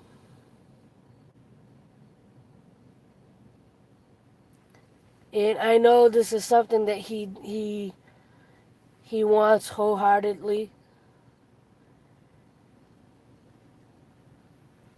And I've I've we've even given each other the opportunity to walk away from each other. I've let him know more than once. I want you to be happy. I want you to have what you want, especially when it comes to family. And we've had because of his depression, we've had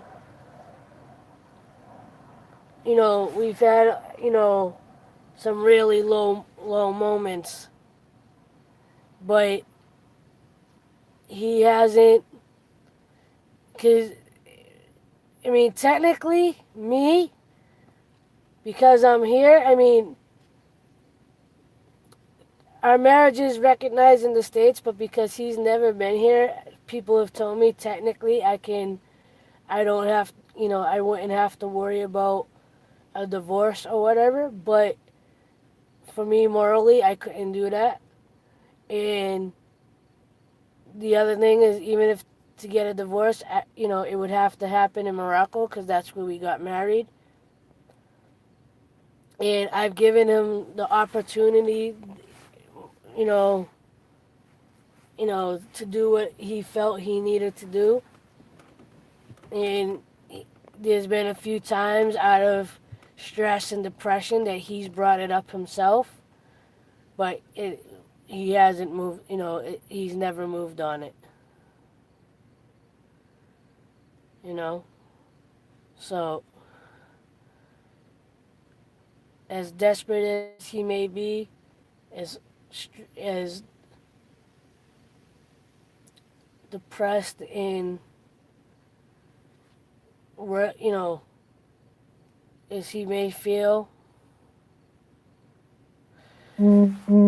it's actually not. It's kind of the rosary. It's the Muslim version of a rosary, because if you notice, it's not a cross. But in Islam, Islam has their own set of beads, and I'll actually take it off and I can show you better. I haven't taken this off in like 2 years. I might have taken off once or twice just because, but so yeah. And this is the little bit I know about this, okay? Kind of like the rosary. It has 99 beads because in Islam they have 99 names for God, and especially during the month, they do it all year round, but especially during Ramadan, where they believe the more prayers you put out, the more that will be answered. And during Ramadan, they believe that the gates to hell have been closed, so God hears all your prayers even more so. So, what they would do is, because if you look, it's basically divided into thirds, kind of like the rosary. So every 33 beads, there's like an odd-shaped one to kind of separate it. And then you get the big one in the middle. And basically, if you, especially during Ramadan, like I said, you may see a Muslim that have like maybe white ones, and they'll be carrying them, or maybe on the wrist they might have a smaller one that has 33 beads.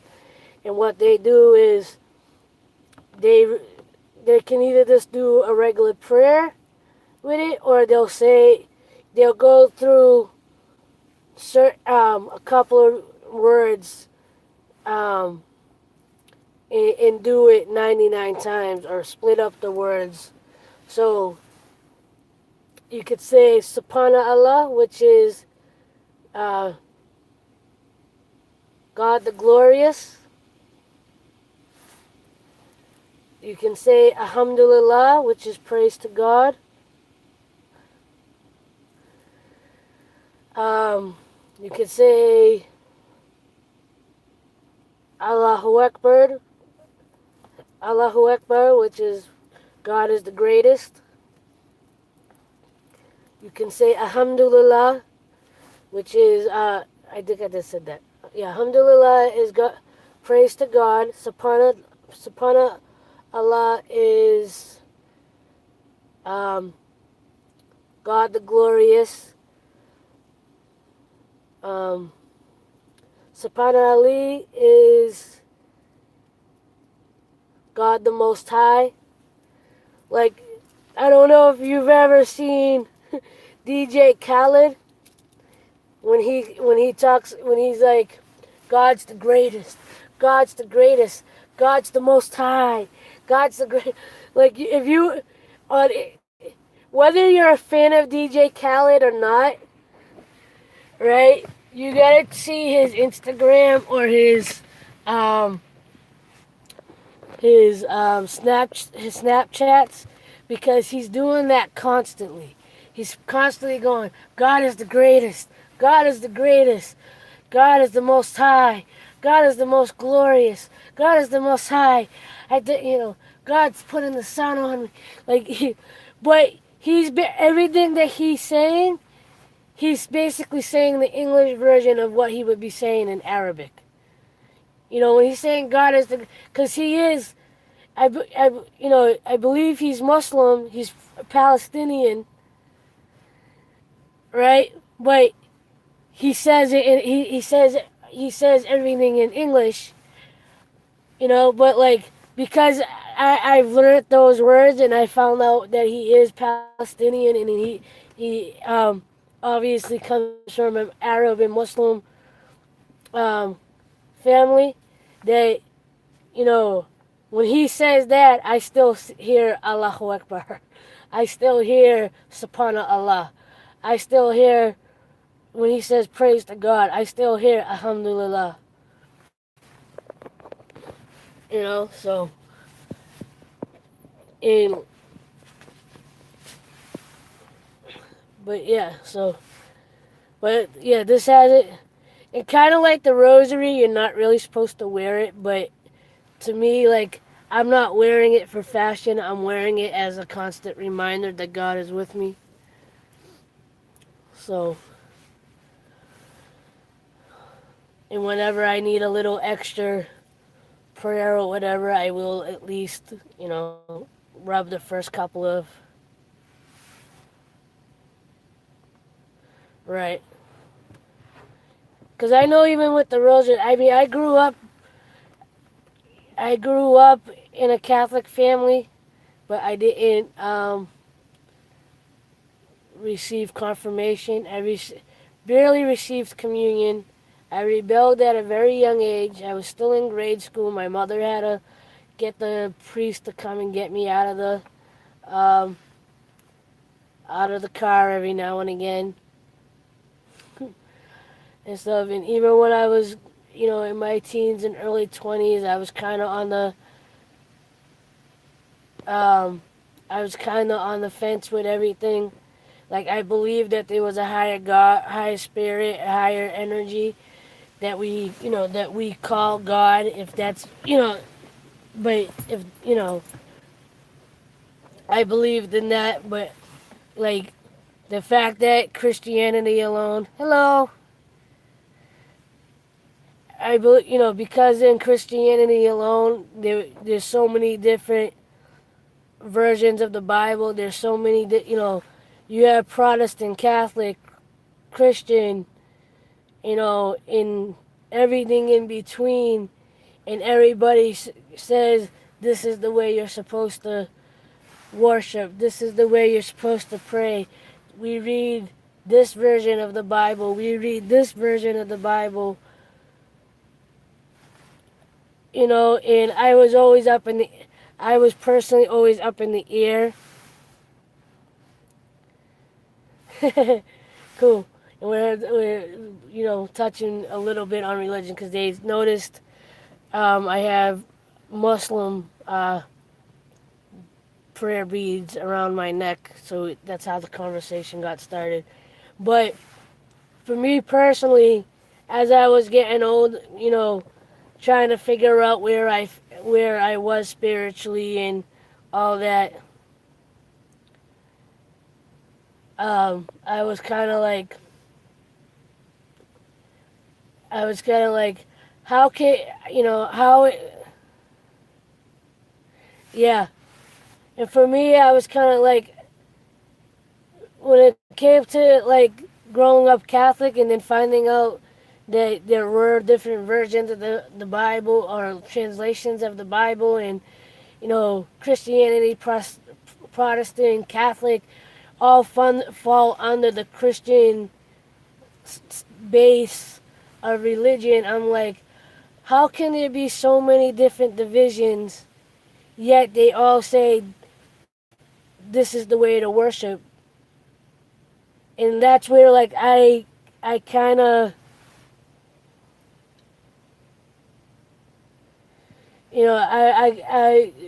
that's where my, like, as far as following even the Catholic Church, that's kind of where I was like, I don't know where I feel religion fits into my life. I believe in a higher power.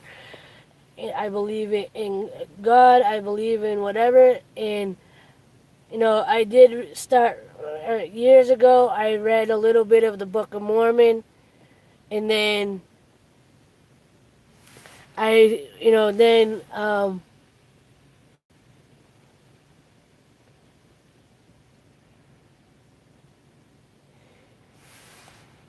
right, and then like I said, in Christianity, I mean, when you think about like in Ireland, isn't it the Catholics and Protestants that have been fighting each other for years? Yet they're both Christian-based religions. They may follow different versions of the Bible, or maybe they follow different, whatever differences that they follow. At the end of the day, go, but aren't you both believing in God? Why are you fighting over which rules are right and which rules are wrong, and which way is the right way to worship? Your belief is it supposed to be up with God or with Jesus or with whoever, and then, but you know what though, and I did talk about this the other night about, how I converted to Islam, and the long story made very short is from reading the Quran, I found validation for myself. That's the extremely short version of the story. Um, I, I found validation for myself in the Quran. But what I also learned, hello Brenda's beauty, what I also learned about getting involved in Islam, that even in Islam, there is division. The only big difference is there is division. There are different sectors in Islam. There's the Sunnah, no, the Sunni and the Sunnah, and I think there's two other sectors, but and I know Saudi Arabia and what is it, Iran or whatever. That's one of the part of the fighting that they got going on, is Sunnis and Sunnah or something. I believe that's a part of it. But the only thing that still, in they all take the Quran and they believe in it the way they want to believe in it, including the terrorist groups. They twist and turn the Quran or the holy scriptures to fit their agendas. But if you read the Quran all the way through, and if you're familiar or know the Bible, even partially, you'll see the similarities in the stories. And at the end of the day, have a good one. At the end of the day, we're all believing in God. We all believe in the basic morals that, whether you're following, whether you believe Jesus is your Savior, or you believe in the practices. And here's the misconception people have about Islam and about the Prophet Muhammad. As much as it looks like they worship Muhammad, they don't worship him. They believe, they've been taught to follow the sayings and practices of Muhammad, the Prophet Muhammad. They don't, they don't see Muhammad as their savior. And throughout the Quran, from David to Jesus to Muhammad to Noah and everybody else in between, every prophet that is written about in the Quran, they all say the same thing.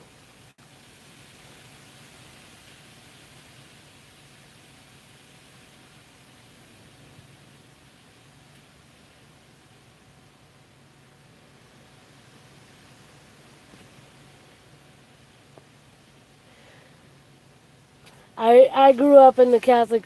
I grew up Catholic myself, but then again, I also, like I said, I didn't follow it wholeheartedly. So, right, and I know I had a Muslim gentleman. I know I had a Muslim gentleman in here. One of the last times I talked about religion, and he spoke about how there's in the contradiction in the Quran of, because I know there's a passage in the Quran that says, stand with your Jewish and Christian brothers in the worship of God.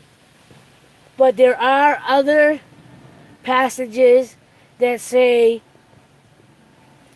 stay away from the Christians and Jews. That, but here's my interpretation of what the other passages are saying. It says stay away from the Christians and Jews that are trying to get you to follow them. Basically, stay away from the ones that are trying to convert you into their way of belief.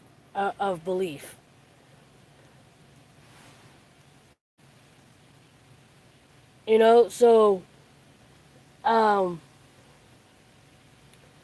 but in the second chapter of the Quran, I forget what passage, but the English translation says, you know, basically stand with your brothers in Christianity and your with the Christian and Jewish brothers in the worship of God. But there are, like I said, but there are passages throughout the Quran that say, stay away and protect yourself from those who want you to follow them.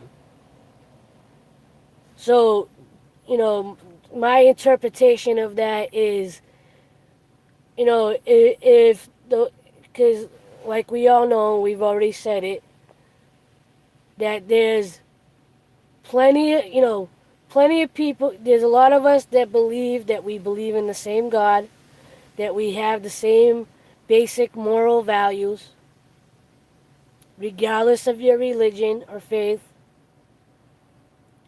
But then there's also those that believe that the only way you'll be saved is if you follow their religion. Christians believe that, Catholics believe that, Mormons believe that, Jehovah's Witnesses believe that.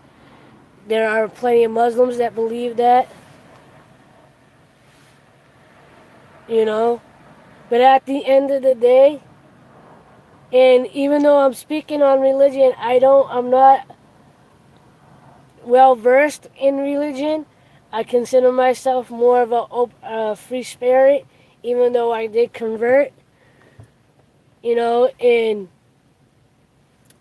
I've heard from both ends. I've heard people who, you know, bash Muslims and saying that they're evil and their book is evil and you can't trust them. And I've heard the same thing from Muslims that say you can't trust the Christians, you can't trust the Jews, you can't trust, you know, some of them really do denounce or, you know, bash the Bible and saying that it's not the original Bible, which in turn the original Quran is still in existence. It has not been touched or altered. They should walk in their shoes. You may find common stuff.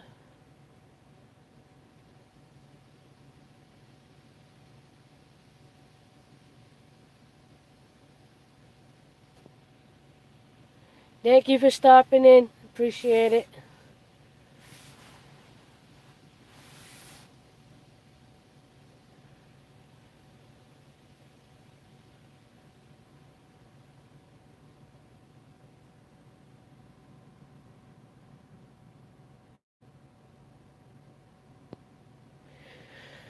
Hello and farewell if you're leaving. But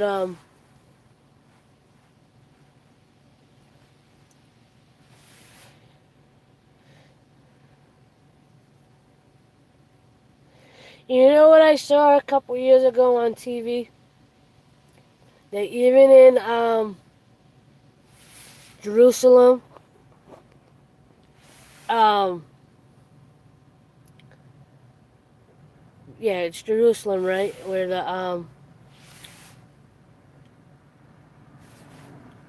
where um, God created Adam. Supposedly, I seen this on a documentary once that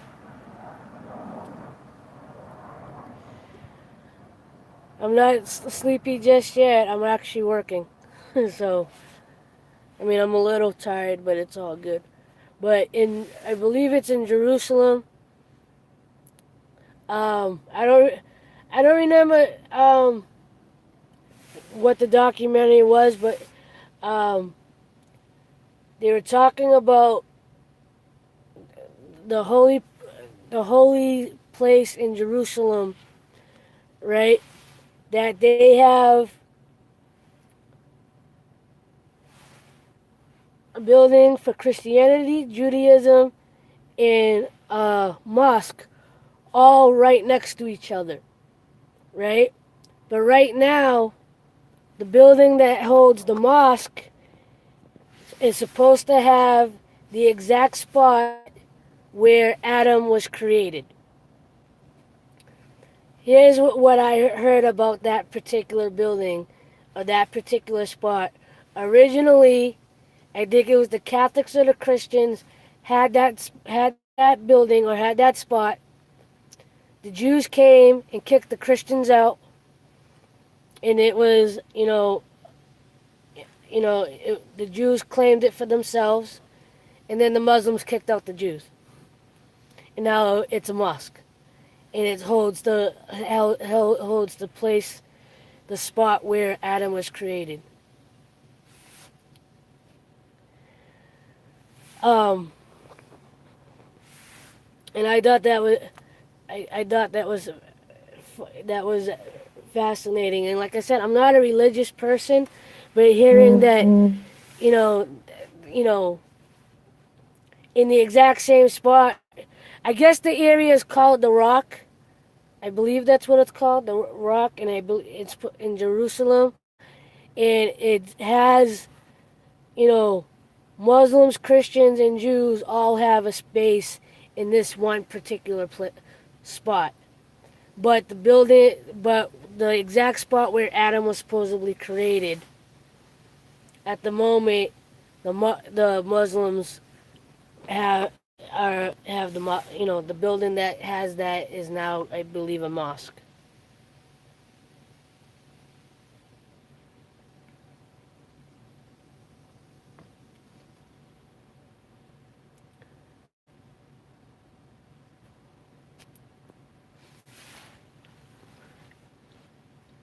And what I've told people before, as far as like, hold on a second.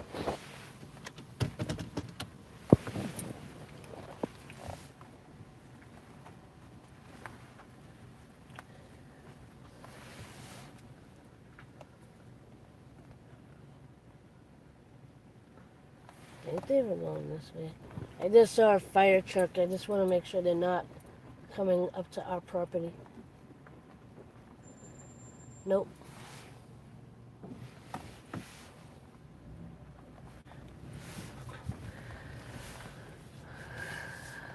But I lost my train of thought.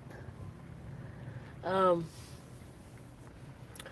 so what I've been letting people know that may not already know this is that the only story that has a real difference to it, as far as Islam and Christianity or Catholicism, is the story of Jesus. They don't believe that he was the Son of God. They believe he was a prophet. They they they proclaim him as the son of Mary.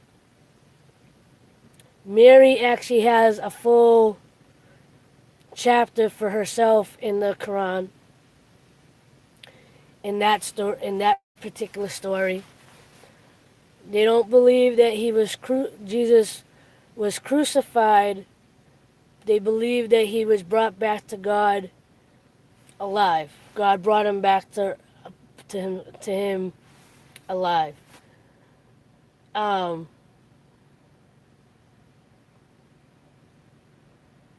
I feel like I missed a part of that. Yeah, they don't believe he's the Son of God. They don't believe that he was crucified. They don't refer to him as the Son of God. Because throughout the Quran it says he did not begot a son, but he did breathe his spirit into Jesus, but doesn't proclaim him to be. They don't see him as the Son of God. They see him as a spirit, as a prophet that God bred, put a part of his spirit into him. And they don't believe that Jesus was crucified. They believe that he was brought back to God alive. Um, and I don't know if they show it on a regular basis now, but I know like 2 years ago on CNN they showed I think it was a 3-part series on the theories and the findings of Jesus Christ. Like they believe they found the wrappings um, that he was wrapped in. They they they talked about the I think the story of Jesus and Judas, and saying that Judas,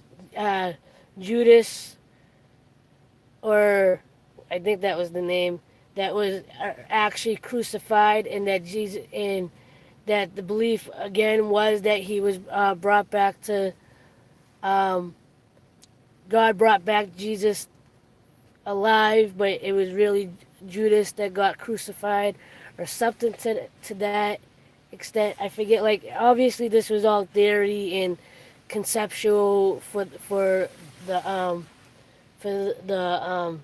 the series, and they had it out during Easter because of the resurrection of God and resurrection of Jesus and whatnot. So they were kind of like picking apart the stories surrounding that. Um,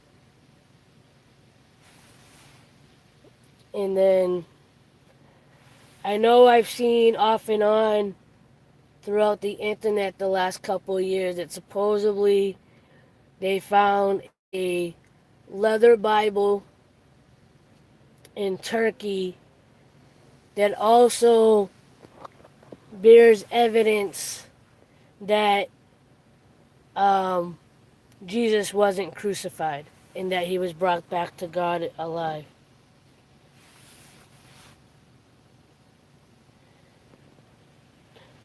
Which is ironic because, like I said, I'm not really that religious. I know when I first became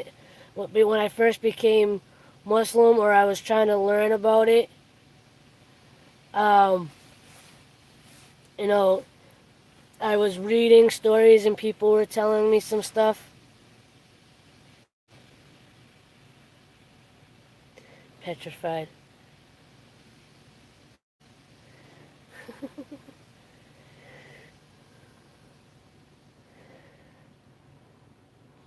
And one of the things that a lot of Muslims or people of Islam will definitely are very proud of to let people know of, especially of the Quran, is some of the scientific things that have happened over the years that back in those days they would have never known about.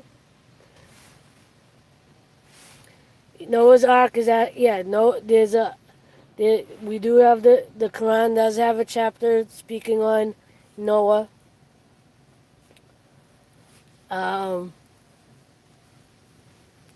there is a chapter, like I said, on Mary. There is they talk about the parting of the sea, the sea for Moses. They do talk about as far as scientific discoveries that they've found over the years, and supposedly Jacques Cousteau even referred back to the Quran when he discovered He's the one that discovered where where the two seas connect, right? The where the clear water and the salt water meet.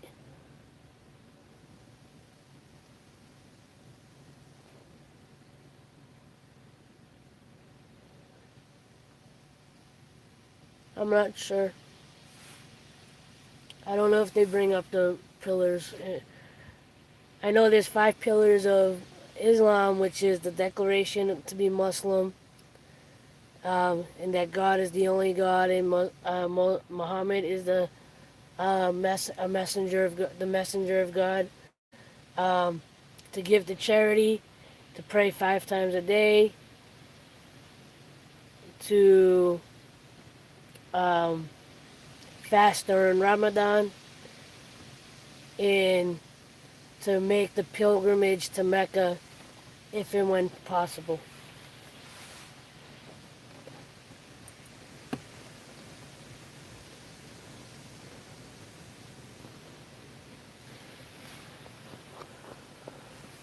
Wow, this is the longest um, stream I've done so far.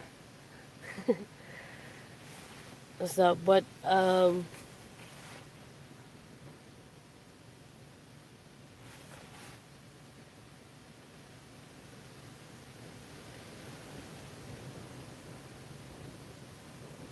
like I said, supposedly the original Quran is still in existence, and I believe it's in the Prophet Muhammad's mosque in Medina, Saudi Arabia. Because Mecca is the holy land that the Abraham and his son helped to build. Medina is where the Prophet Muhammad, lived and built his mosque. And I believe they're neighboring cities. Hello, like I think that's what it says. Like I. Hello, thank you for stopping in. Appreciate you. Um,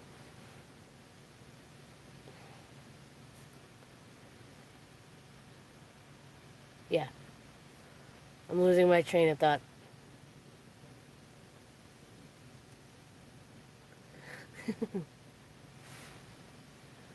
I like it.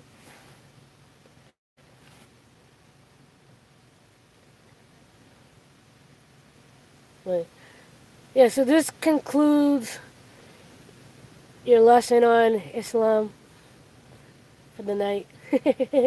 uh, what else can we talk about?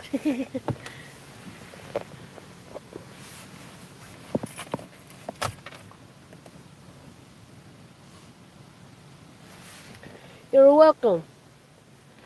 If you do have questions, if I can answer them, I will. If I can't, I will see if I can ask somebody else that may know better than me. um, but yeah, for me. Oh yeah, now I remember what I was talking about. Is the scientific findings in the Quran. So in the Quran, they wrote about where the two oceans meet. The salt water and the fresh water, and they don't cross each other. I've seen videos. That's kind of a bucket list thing. I would love to go see that in person. Um,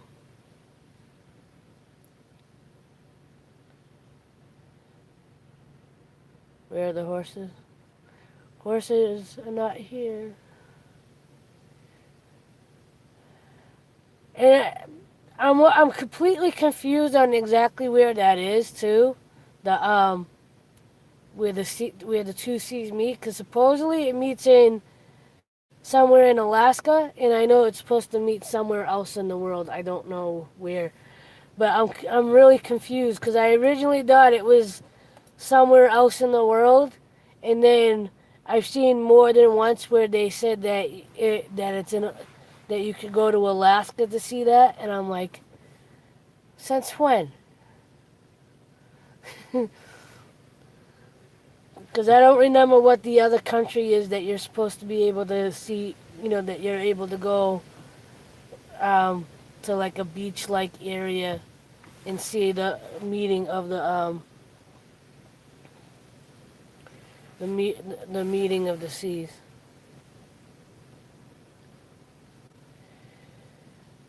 Yeah, me too. Including homegrown terrorists. I think it's funny that we call them homegrown, though. I feel like there's a like when you say homegrown, I kind of think like there's a farm somewhere. I picture like a farm of people like just growing homegrown idiots.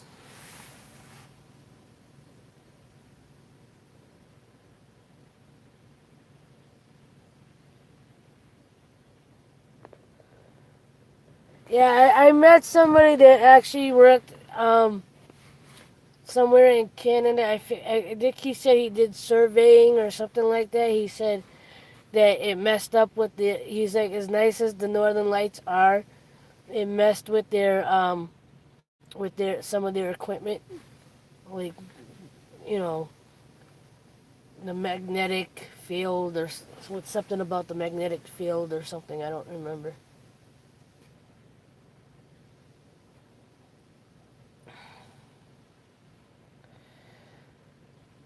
I mean, I'm sure you could take pictures of it. Obviously, people have, but whatever equipment that they use, supposedly when the northern lights are going off, it messed with whatever equipment they used.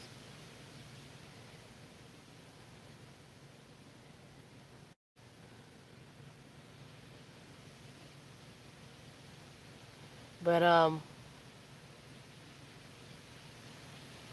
what was I gonna say? Okay, so another thing that was in the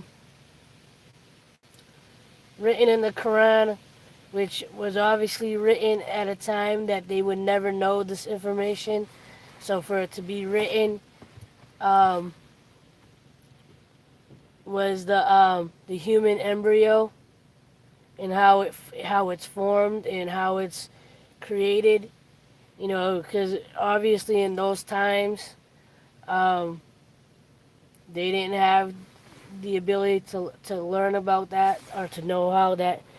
And here's the thing to know about the Prophet Muhammad. He didn't know how to read or write, but he was told he used to go. These are the stories that I've heard. He used to go when the Prophet Muhammad used to go up into the mountains or the hills of Mecca, Mount Arafat, I think it's called, um, to meditate or to pray or to whatever. And I forget if it was the voice of God, or if it was an angel coming to him in the state of meditation. I think they said it was the angel Gabriel that came to him, or so, I forget. I honestly forget. Um, that told him to read, and he said, how can I I don't know how to read. What am I supposed to read?" And the voice just repeated again, "Read." And that's actually part of the month of Ramadan. That's one of the other reasons why the month of Ramadan is so important to Muslims, is because it's the month that the Quran was revealed to Muhammad. It wasn't revealed. Supposedly, it wasn't revealed in the order that it's in the actual Quran. His disciples or the people he had around him helped him to organize it. If I can remember, if I can find it, I'll send you the link. There was there's two different documentaries that were on PBS that I really liked. That I learned a lot about the Prophet Muhammad. There's a three-part story. There's a three-part series that talks about Muhammad when he was younger, when the religion of Islam was being created, and the battles that he faced, and then the third part is the last years of his life. And it was a very it really kind of opened my mind. It gave me a better understanding of the Prophet Muhammad. The other documentary, it was, I think it was only a one part documentary, but they were showing the comparisons and the differences between the three major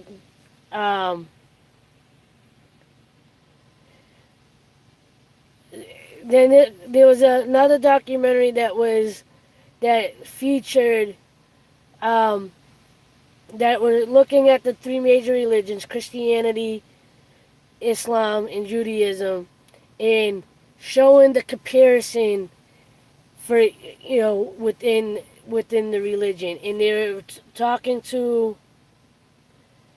in the documentary, they were showing a sheikh or an imam that was talking. They showed a priest, and I'm sorry, I'm sure it goes in your head too as I'm saying this, is all the jokes of the priest, the priest, the rabbi, and the sheikh. How many jokes do they have like that, where like a priest, the rabbi, and whoever went into, are stuck on a boat or whatever. But in the documentary, they had someone in the hierarchy of each religion speaking about their religion and sharing the comparisons between within the religion. And that was another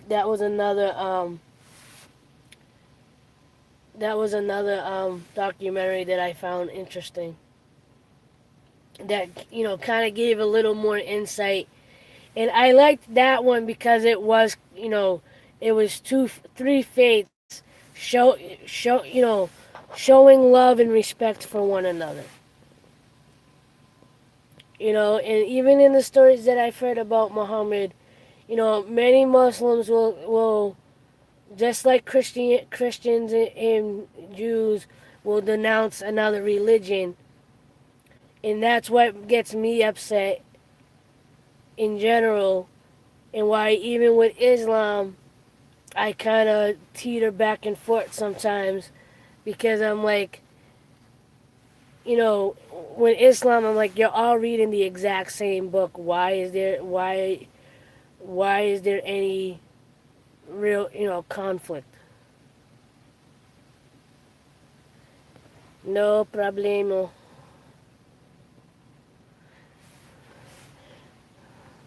I'm having my own create-a-thon. Almost. With 2 people.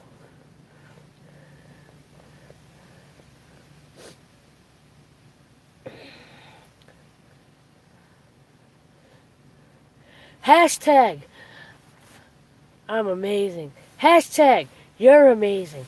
Hashtag, I'm a creator. Hashtag, I'm a hashtag.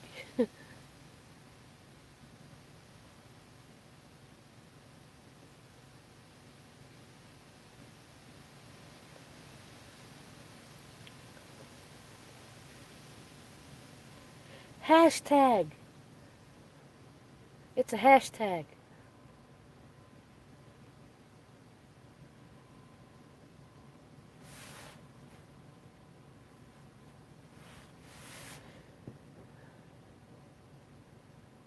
And anyone that sees this, I'm just joking. I love James Cox. I like.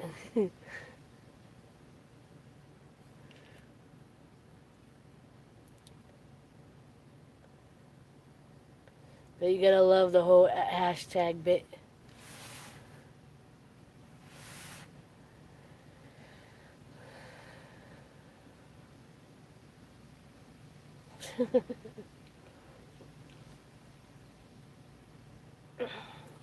What up, hashtag James Cox rules.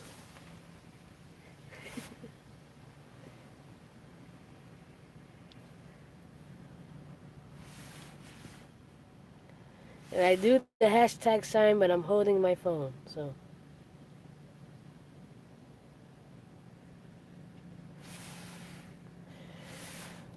Yeah, it's you know, definitely the community has definitely been a blessing for, us creators. Same here.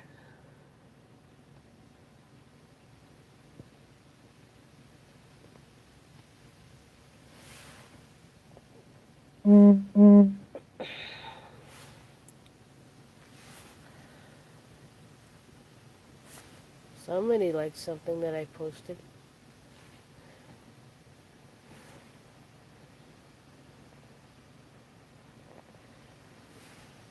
I'm trying to check stuff.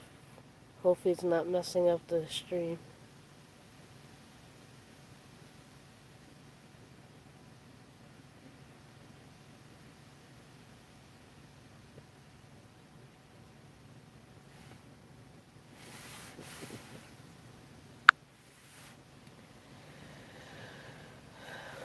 Oh,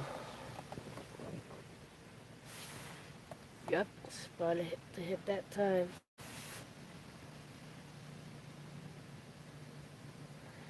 Yeah, I haven't gotten around to my favorite YouTubers yet. I I I tend to save them for work because if I start watching YouTube during the day, I'll never get anything done. So I figure while I have the downtime at work, I can watch it here. But because I've been doing live streams a lot more often, it's like, what do I do first? Watch my YouTubers or live stream?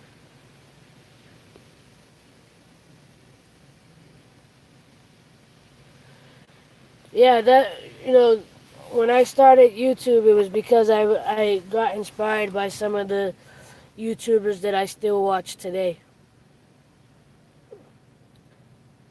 I started with a kid named Adam Sella and and added on FouseyTube and then, a handful of others that I watch regularly.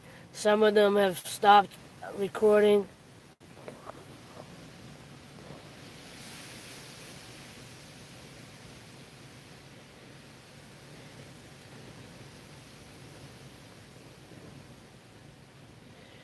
You don't have to delete it.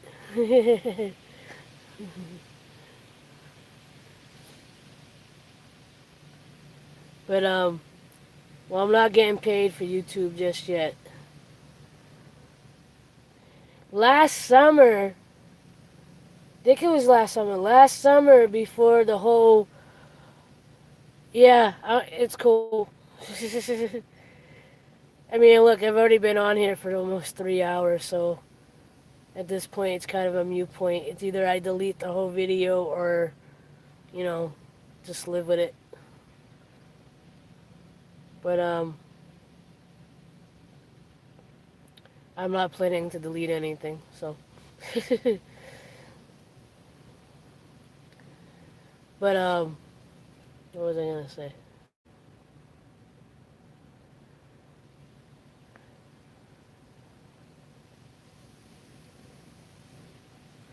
Ah, okay. Um, I forgot what I was gonna say.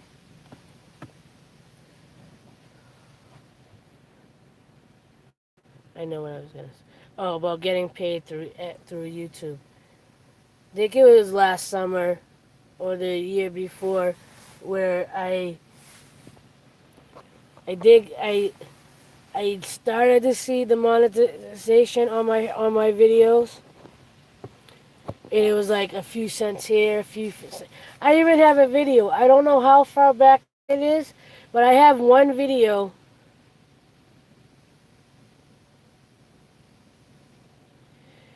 I got my my.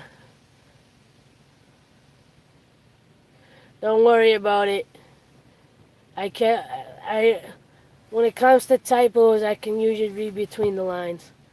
So, I especially if you're on your phone, typos are constantly happening. So, but I have a video. I forget if it was from last year or the year before, where I even titled it, "I got my first 2 cents," or "Here's my 2 cents." I think it was named something like that because one of my video I finally decided that I wanted to monetize my videos, and one of the videos I posted I made 2 cents off it, or it showed that I earned 2 cents on the video. I never seen a check. I think I got close to $1 before the whole apocalypse, YouTube apocalypse thing happened. Um, I think I got close to $1, but I never got a check. Because I think at that time they wanted you to make a certain amount of money before they sent out a check. Um,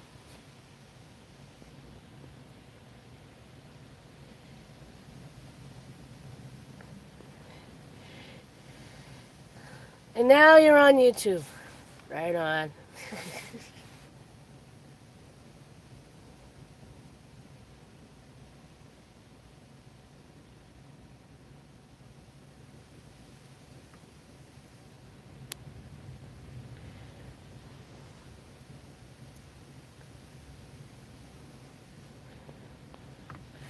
I know there's another video I did probably about a year or so ago, that I shouted out all my favorite YouTubers, and like I kind of compiled them all together as like a thank you video, and I did everybody's intro and I did everybody's outro.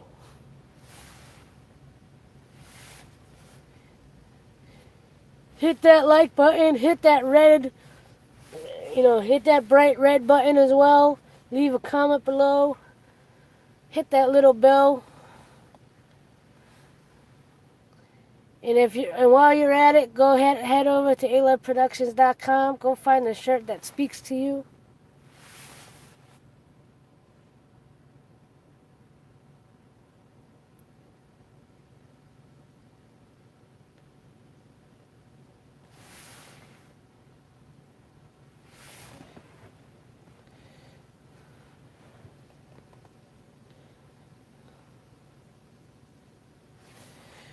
Let's see if we can get to 1,000 supporters by the end of the week.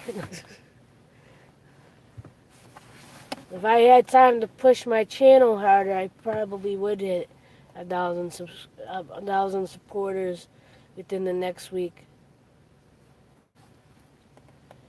This week has been the slowest as far as me gaining supporters, because I didn't get to hang in the last Create-A-thon for as long as I would want to, because I was working.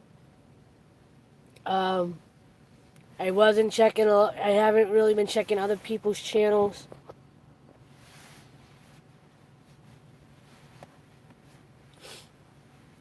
Yeah, yeah.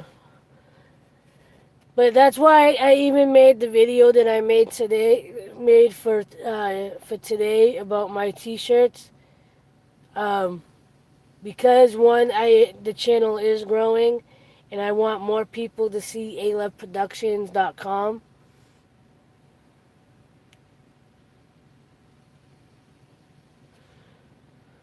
Hey, you post when you can post.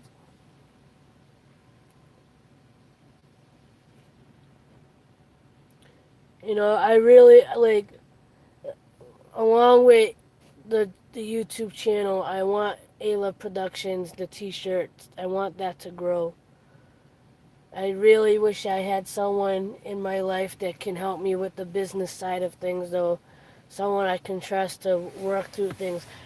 I have a cousin that we've talked off and on about her possibly helping me out with stuff, but I don't see her on a regular basis, so it's a little tough to, and I don't want, she's busy with her life too, so I don't want to keep hassling her, going, hey, come check this out. Hey, when you gonna help me out? Hey, when you gonna help me out? I'm not that kind of person. It's like, you said you would help me. I'll check in with you every now and again. Maybe I should be a little bit more pushy, but I'm not. Um, but I would really I would really like to get a team that would be willing to volunteer until money starts rolling in, even if it's only a couple hours a month or a week or whatever. You know, I wanna I want to make sure all the legal side and the financial side of things is in order, so I can focus on being creative and promoting the channel and promoting the shirts and finding the best ways to promote both things and finding the most cost effective way to do it. Um, to be honest, I don't completely know. I've done more live streaming in the last 3 weeks than I've done in the 3 to 4 years that I've been putting videos up. And definitely with hashtag I'm a creator, getting people to actually come into the live streams has been a little bit easier. I still have a night here. I have had a few nights in the past week where I didn't get anybody to come in, and I only lasted about 15 minutes.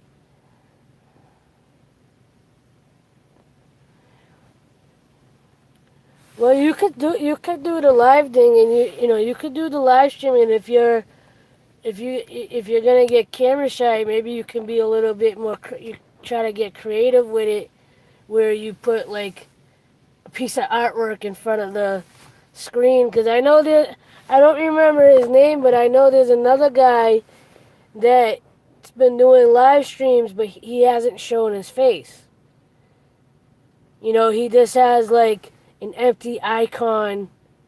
He has like the YouTube, um, either the YouTube icon or something that doesn't have a picture, or it just has like if you were on like Facebook or something and you didn't put your picture, it just has the little the silhouette of of a digital person. You know, he just he does that, and you just hear him on the mic. So if you can disable the camera, or cover the camera, and they just hear your voice,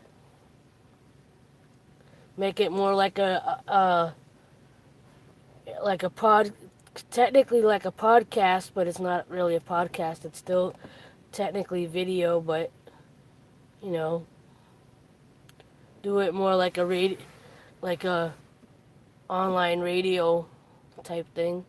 Obviously, you can't really put music though, because then you get copyrighted.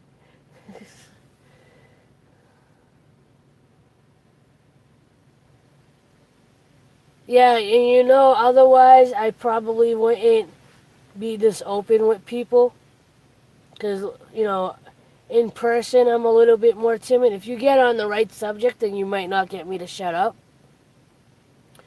Or if you get me to start talking, you might not get me to shut up, like on here. But technically, I'm the only person talking anyway. I'm just reading the chat. And I'm responding to you in that way, but it's not like a full on two-way conversation.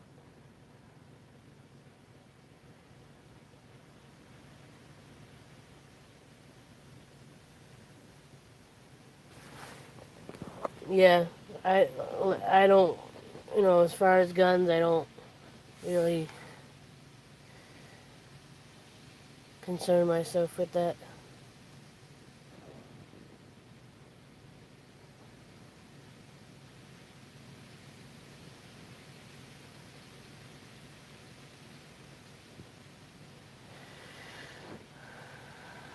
But,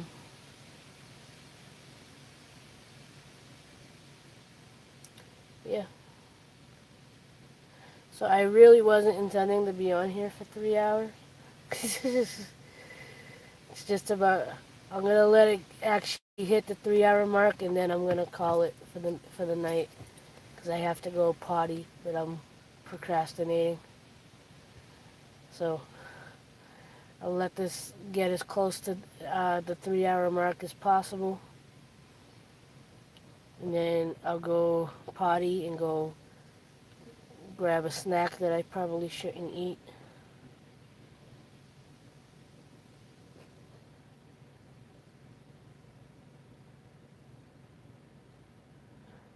Uh,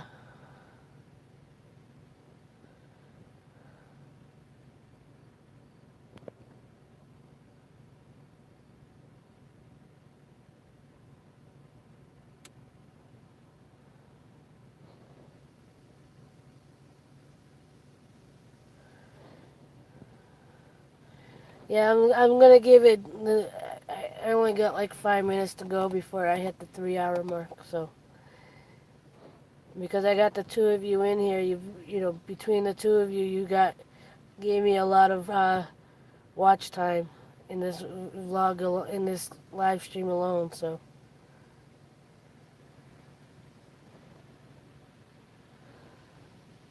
yeah,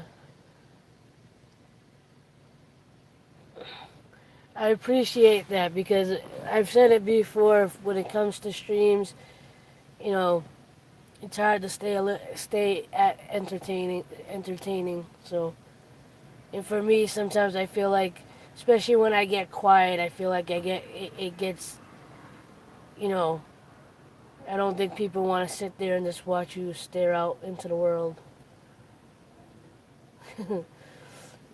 But I did do a live stream last week where I did a quick little doodle sketch thing, and then yesterday or Monday I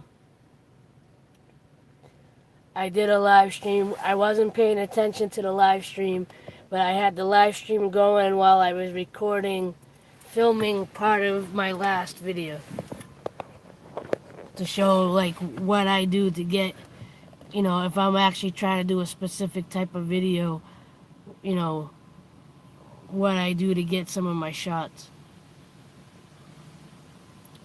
So, in it you see me,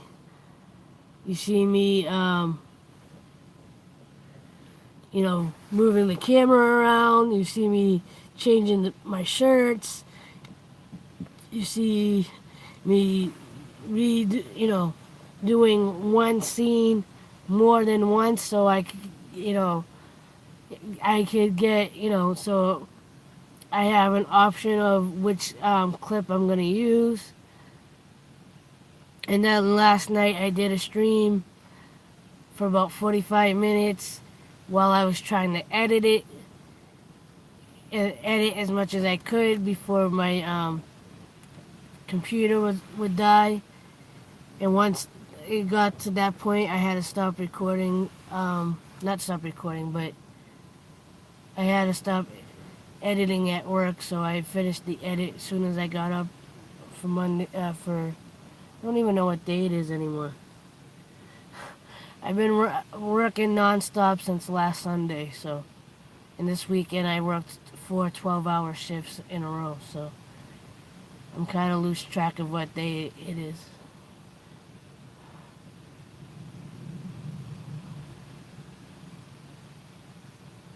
But it's all good in the hood.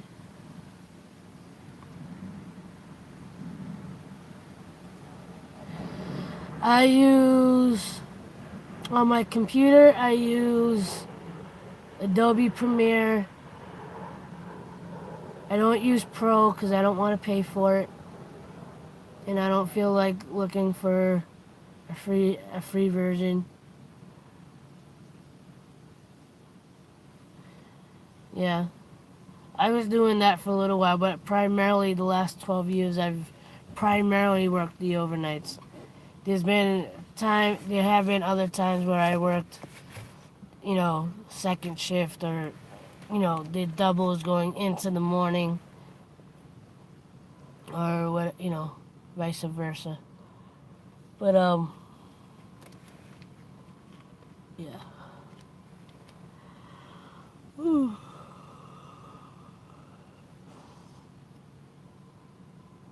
Alright.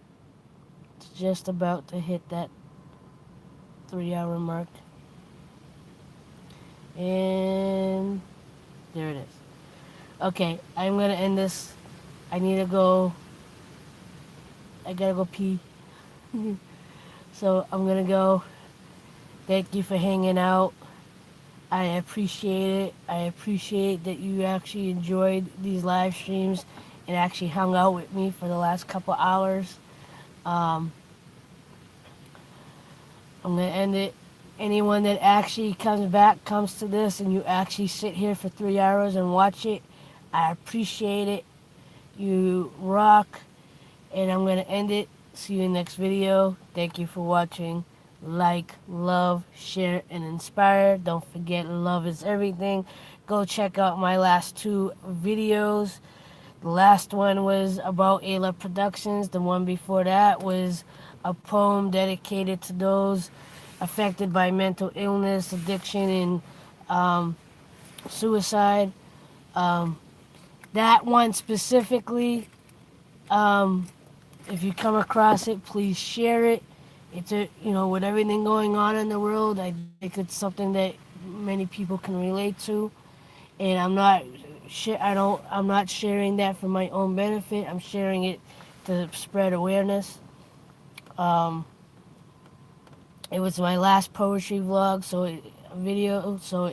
you should find it in my poets playlist. But again, thank you for watching. I'm gonna end it. I'm gonna flip the camera so you can watch this plane fly in.